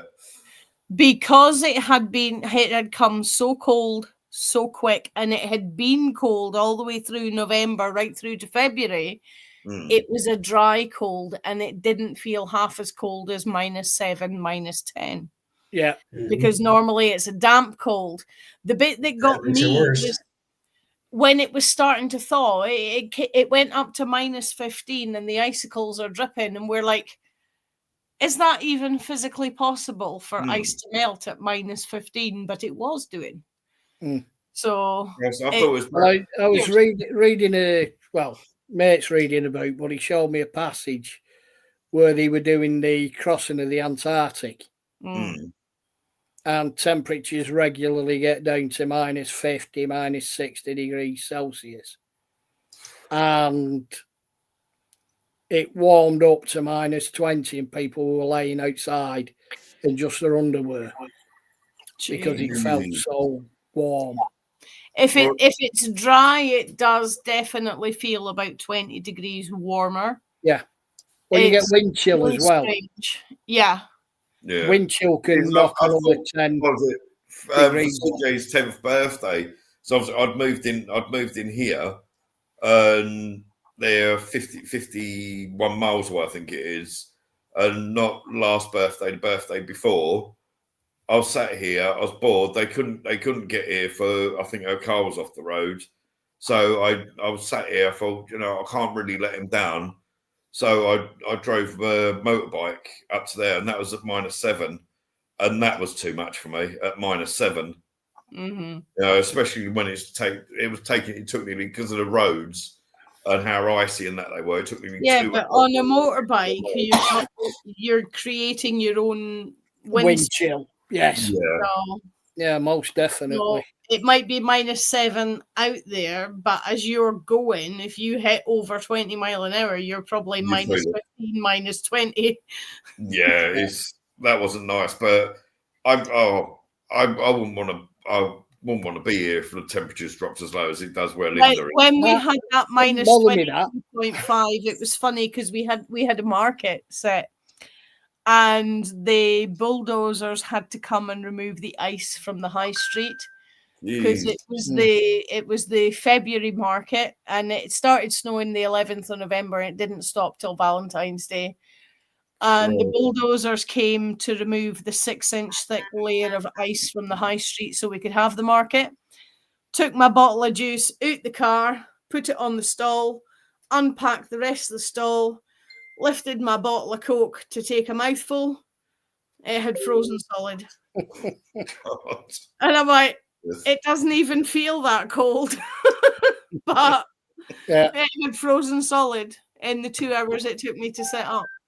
Yeah. So I've stuck a photo in the thing to bring up. Right, so I can find it. This? Oh, yeah. Oh, yeah. I see a bad moon rising. Yeah. Don't get me wrong. That transformation is the best is definitely the best in movie history. I think it always will be. But the film itself, all the others seem to romanticize it, whereas this one shows how painful that process would be. Yeah. Well, the actual face, when they do the face, when you can hear the crack of the bone and that. Oh, absolutely brilliant. There is a vampire werewolf film out, and I keep meaning to watch it, and I'll bring it up on like a movie site or wherever I happen to find it, and I'll go to watch it. I think then something else will catch my attention.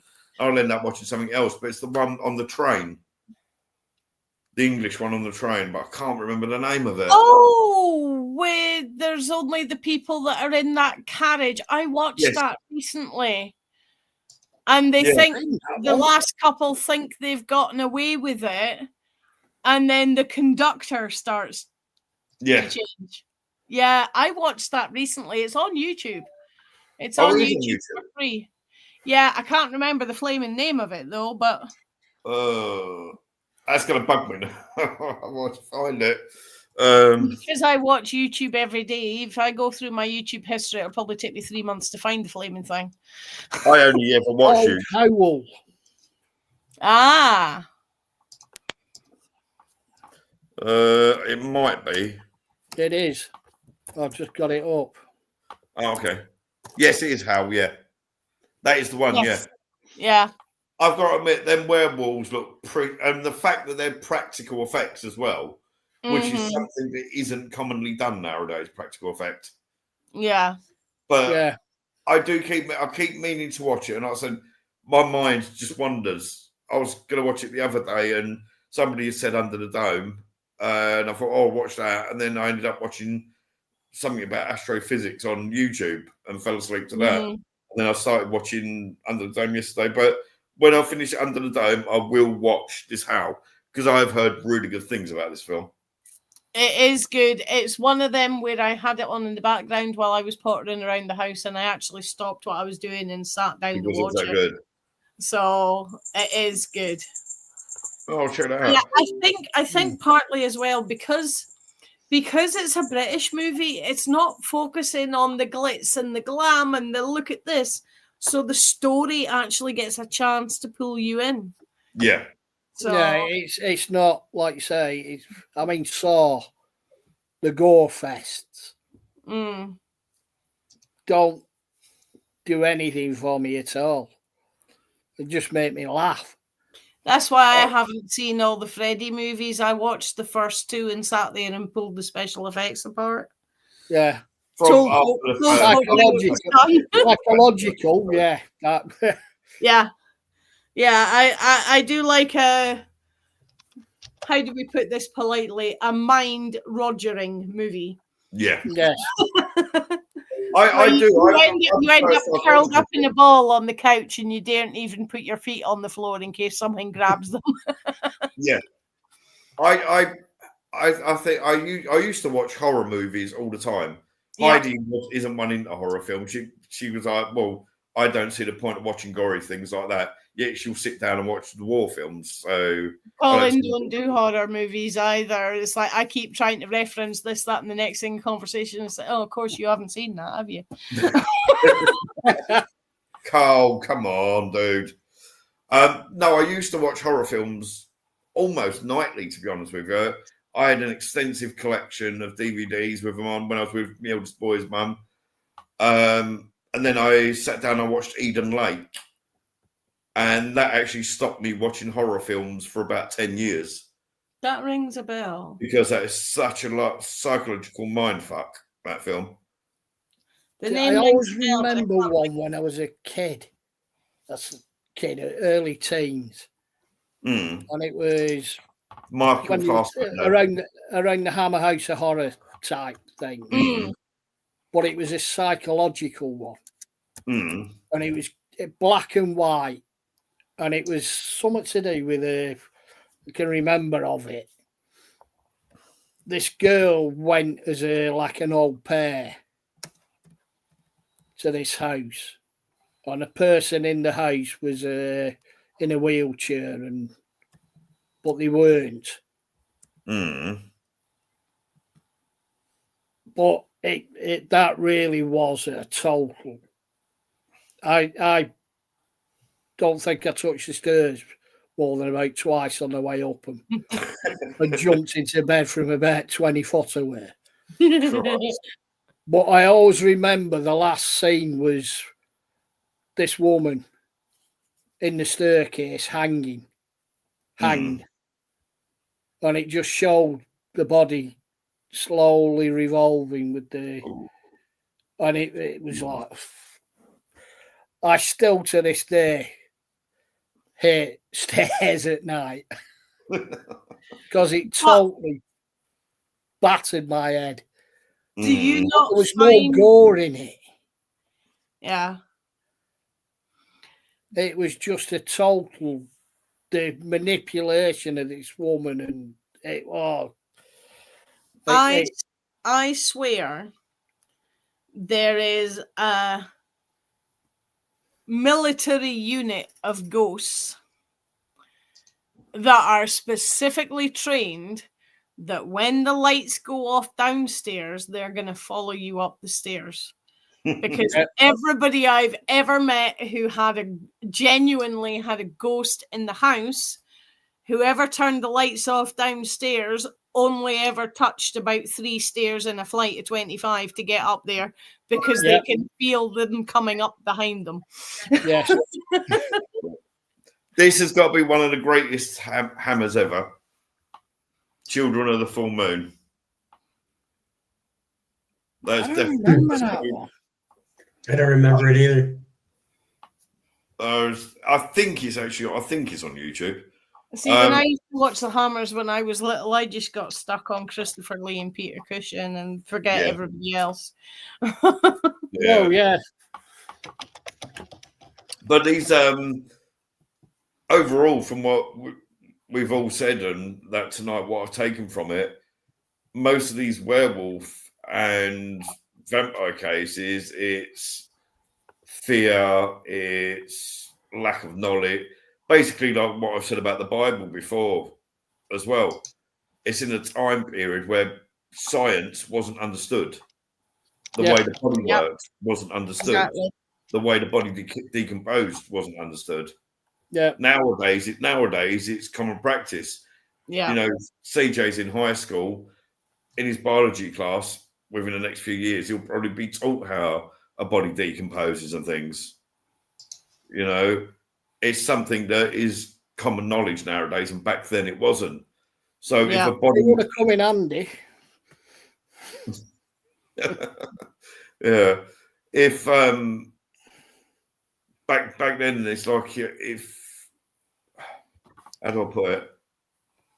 Not that I was more stupid back then, but they were less educated. Yeah, less educated, and they was knowledgeable for the time.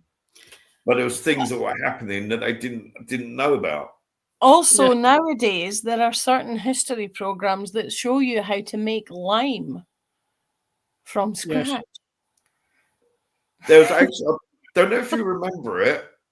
It was quite some years back. I think I was still with my eldest boys. Yeah, I just got with my eldest boy's mum. So that would have been around, what year did Princess Diana die? 2007? Was it? Oh, pass. I would need to look that up. So it's somewhere around about 2007, 2008. There was a late night TV show program of autopsies. There was a Scottish guy that they had a auditorium full of medical students, and they would actually do autopsies there and then and explain how they used to do it back in the day. Yeah, and it was absolutely fascinating. 97. 97, yeah. And it was around about 97 this was out, and it was fascinating. It weren't particularly nice watching, you know, you didn't see the person's face, they had the face covered, but knowing that they was cutting up a real human body and that, it was a bit sick. But that's explaining the way it used to be done in like the 1800s and things and that. And I can really understand why these legends come about. Yeah. Due to the natural processes that happen in a cemetery anyway, I've pretty much handled almost every part of the human body in skeletal form. Because frost... That hasn't got a bone in it, Linda. Yes, they do. Not that part of the body. You would be lucky to find them intact, considering the last burial was 1997. There wouldn't be any of those items intact. But the frost, as the ground freezes and thaws, it pushes all the big stuff up. Because you think, as the ground melts, the stuff around the object melts, the water drops down below the skeleton. When it freezes, it expands and pushes it up. So eventually you get peekaboo. Yeah. So as part of my job up until about 8 years ago, when we had to concrete under them. You went and trod them in. Well, I would have to go and make a note of where they were and ask the boys to bring a barrow full of topsoil over to put over the top. That's why cemeteries all end up as hills. Because as they pop up, you just add more soil on top. Because if one bit's visible, if you go like that, you're going to uncover the rest of the body. So all we do is we just add more, add more, add more. And we had something pop up. We had to reset some of the slabs in the pedestrian bit of it. And I heard the boys who were doing it go, "Oh my God." And I went out and I'm like, "What have you found? What have you found?" Because I know what that reaction is. They found somebody, or a bit of somebody. They had a perfect femur underneath this one slab that they had to replace. Christ. And of course, they had to go and get, the big yellow things that they put over cables when they've got the JCBs in it. They got a couple of them out to just hide the hole completely. And they put a little pop-up tent over it. And I went and had a look. And I'm like, right, I'm explaining to them that whoever this is didn't physically work for a living, because both the knee end and the hip end were in good condition. Perfect condition. There was no deterioration from arthritis, sprains and strains, anything like that. I'm like, this person had an office job or they were rich. Simple as. And they're like, how do you know that? And then I talked about the color of it. And I've handled a shin bone from somebody who had rickets. I thought it was a rib until I could see both ends of the bone. Aren't they with rickets? Aren't they full of like little holes? The bone. They all are full of little holes after a while. Once you get to about 300-400 years underground, the solid surface, like your teeth, becomes porous. Right. Once the marrow has deteriorated. They send me stuff every day. Yeah. Once the marrow is liquidized, like 6-7 weeks after burial, well, 6-7 months for marrow. Really. Well, if ever you want a bone, go and see Linda. The interior of the bone is honeycombed like a crunchy bar. And that's why they float when you have floods.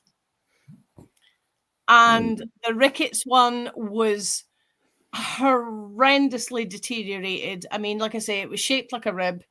It had turned yellow because of whatever else is in the soil where it is, had stained it. And it was, if you take the chocolate off if you take a crunchy bar. Oh, don't, because I'm a shop shut and I can't go buy one. And stir it into your coffee. And how the chocolate disappears and the surface of the crunchy bar gets all pitted in it. That's what that bone was like. Literally, it was crumbling in my hands. Now, the last burial in that particular grave was only 250 years ago. So for the bone to be in that state, that person, the bone must have been seriously deteriorated before they died. So that person would have had an awful lot of pain when they were trying to walk.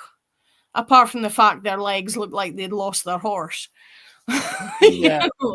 They would have been in an awful lot of pain because the bone was literally crumbling in my hands and it was only 250 years old. Right. When I was going out investigating, me and a former team member that shan't be named anymore, we'd done a church. We'd done a graveyard up in Ipswich. Standing in the graveyard, you could see the Orwell Bridge, which is the bridge that gets you off the archipelago of Ipswich itself. There's a place called St Margaret's, and several of the graves there had been broken into. Some of the graves had been broken into and parts been taken out. And that turned out that I looked into it in the local papers and that the EDP, a group of vampiric goths. It is nice, Perry. a group of vampiric goths used to go down there and make adult films in the graveyard. Oh. The sort of adult films, the sort of adult films you think of. And they would actually desecrate the graves and use some of the bones from the graves. Well, I hope they got haunted and cursed. Yes. What's even more creepier than that, Steve Wright of Ipswich fame, one of his bodies was only 200 yards past that graveyard. So, but now to get into, you can't actually. There was a road that goes up there now, but they've actually put metal bollards in, so no one can. You can walk up there, but if there's a group of goths or anything walking up there and with video cameras, they're going to be spotted because there's cameras and all that around. Yeah. But yeah, there's several graves down there that had been desecrated for vampiric adult movies. Unfortunately, people are assholes. I'm sorry, folks, but people are assholes, and I hope somebody does the same to their corpse once they're in the ground. Karma. Yeah. I'm sorry, I hadn't seen that, Barry. Sorry, I didn't see that come up. What do you put? Is soda crunch into a coffee Scottish thing? Yeah, do you know what? When I was at high school and didn't want school dinners, I used to go to the community centre. You get a cup of tomato soup, the cream of, so there's no chunky bits, and you put plain hula hoops in it. And then for pudding, you get hot chocolate and you stir your crunchy bar into it. That's what I used to have for lunch when I was at high school. In theory, you could cut each end off of a crunchy bar and use it as a straw. Use it as a straw, yeah. If you got a big enough moo. At the moment, well, one you would get some serious slurpy noises for that. Oh no. I'm kind of lucky that my shop's shut, but otherwise I'd go get a crunchy and give it a try. But I can't really because my levels are on 14 at the moment, so I'm a little bit too high at the minute anyway. Yeah, so. You're not needing chocolate now. Yeah. There's you talking about bloody chocolate has caused it. Let's see, we talk about what we can't get. Do you know what? Before I was diabetic, I hardly ever touched chocolate. Yep. And now that's all I ever bloody want. Yep. Tim Tams, yeah, that's the one I was thinking of. It's a biscuit sort of thing, similar sort of thing to a crunchy, but they cut the corners off and they dip it in the hot chocolate and they drink through it for like a straw. Yeah, right. So I assume that'd be bloody messy as hell. But anyway, guys, it's been fantastic. We've had some interesting case. I know we've wandered a lot, but when don't we? That's what we do. That keeps it interesting for those that are watching us, doesn't it? So, Linda looks fantastic as always. I've got the light shining off my head as always. So, but you do look like you've lost weight around your face, Ian. You look like you lost weight, buddy. No. You do. I would agree. You do look like you've. That's because of them bloody AI things you keep producing. Oh, come on! Them puppets were brilliant. I'm sorry, it's fantastic. Sorry, I'm going to see if I can quickly get them up. Yeah. Because I just wanted to. I was sitting there. I was thinking. You're going to take the glasses off so we can do the comparison. I don't know if I can get to it anymore. No, I was on my other. I posted it via my phone, so I don't know if I'll be able to get to it now.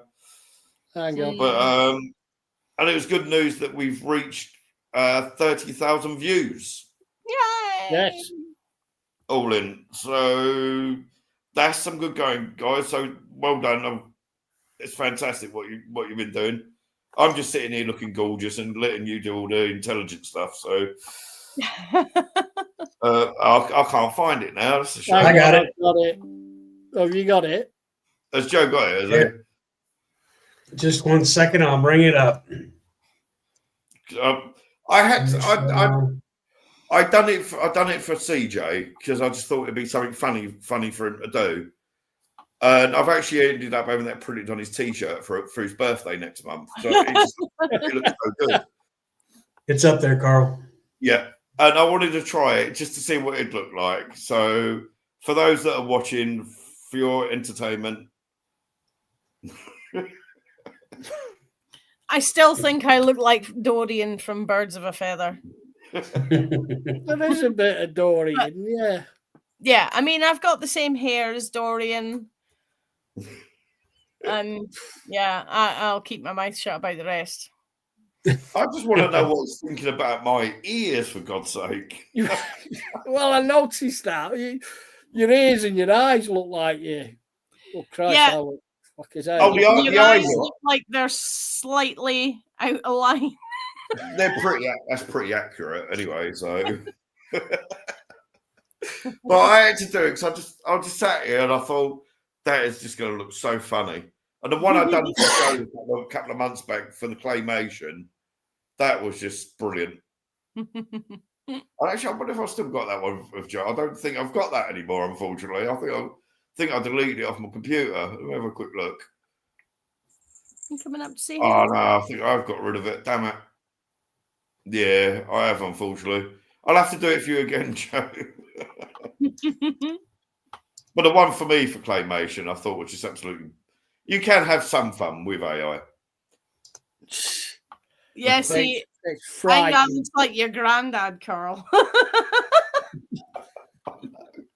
Yeah, I know. But no, it's been fantastic as always, guys.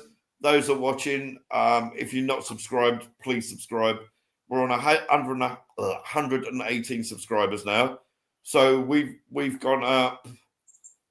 We was on 22 when we started these live streams. Mm-hmm. Yeah. And we're now on 118. So people are starting to get to know us.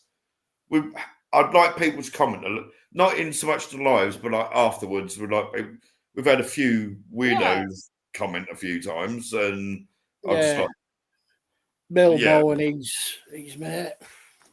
Yeah, the other day that Zach Baggins official fan page 7 times in one day he tried to join. Each time I blocked him, he just came back with a slightly different spelling. I blocked him about 5 times. It's definitely somebody with more time on their hands than they need. On the fact that the Facebook account was only created in August of this year. Yeah, that's longer than I would expect it to be. You know, that's just I don't know. I don't get what's fascination about needing to join is. Well, he tried adding me as a friend on Messenger. Really? Yeah. Oh dear. Oh, Christ. Which got short shrift. Yeah, I have no idea who actually it is, but they seem to have a fascination that he must become a member Bella. of the She's on your phone while you're sat talking here.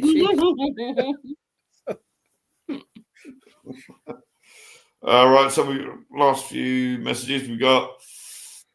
Eileen saying thanks for the chat, guys. Well, I hope you enjoyed it, Eileen, as Cheers, always. Eileen. And nice one tonight. Thanks, everyone, from Perry. Cheers, Perry. Joe, can you send me that list again? Because obviously, where we've had so many messages going backwards and forwards, it'll take too long to try and find it. Can you send it via your lovely time? But it was great fun tonight. Wandered off, but that keeps it casual, keeps it fun for everybody, entertaining. Oh, we got another message from, I think that's Colin. From Colin, yeah. Cheers, Colin. Yeah, I can tell my bloods are quite high because my eyesight's getting really blurry. So well, I think go and get that sorted out. Yeah, I better go and sort myself. But it's been brilliant, guys. Go and have a crunchy.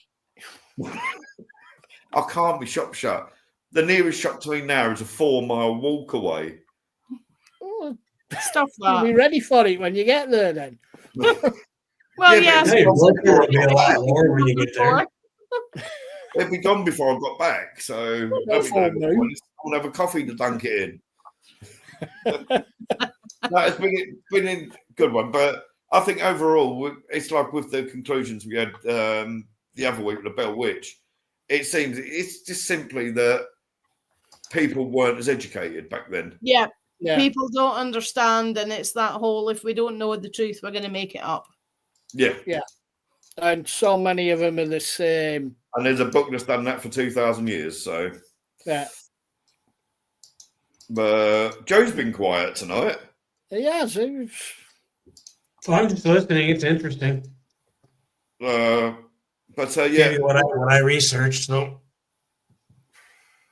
well, unless before we go, if the 6 people that are there have got any suggestions for next week, we ask this every week, but no one ever bloody comments. Yeah. No. Give us some suggestions, peeps. Come on.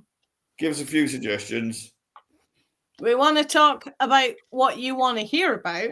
Exactly. If you want to put them on the Paranormal Anglia page rather than on here, do it on there. You don't want to put them on there? Yeah.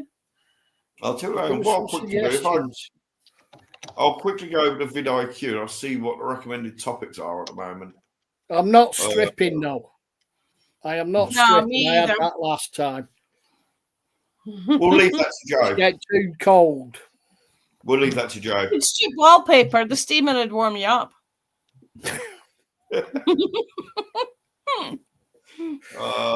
Crunchy. Now you've got a new dessert to try. Oh, the mind boggles. I can't remember how to find it now. What I'll do afterwards, I'll have a look on vidIQ because it does give you, topics that are trending. So like I can have a look at those. And because Joe, you sent me a list of about 20 last week, didn't you, Joe? Yeah, I've got another one right here.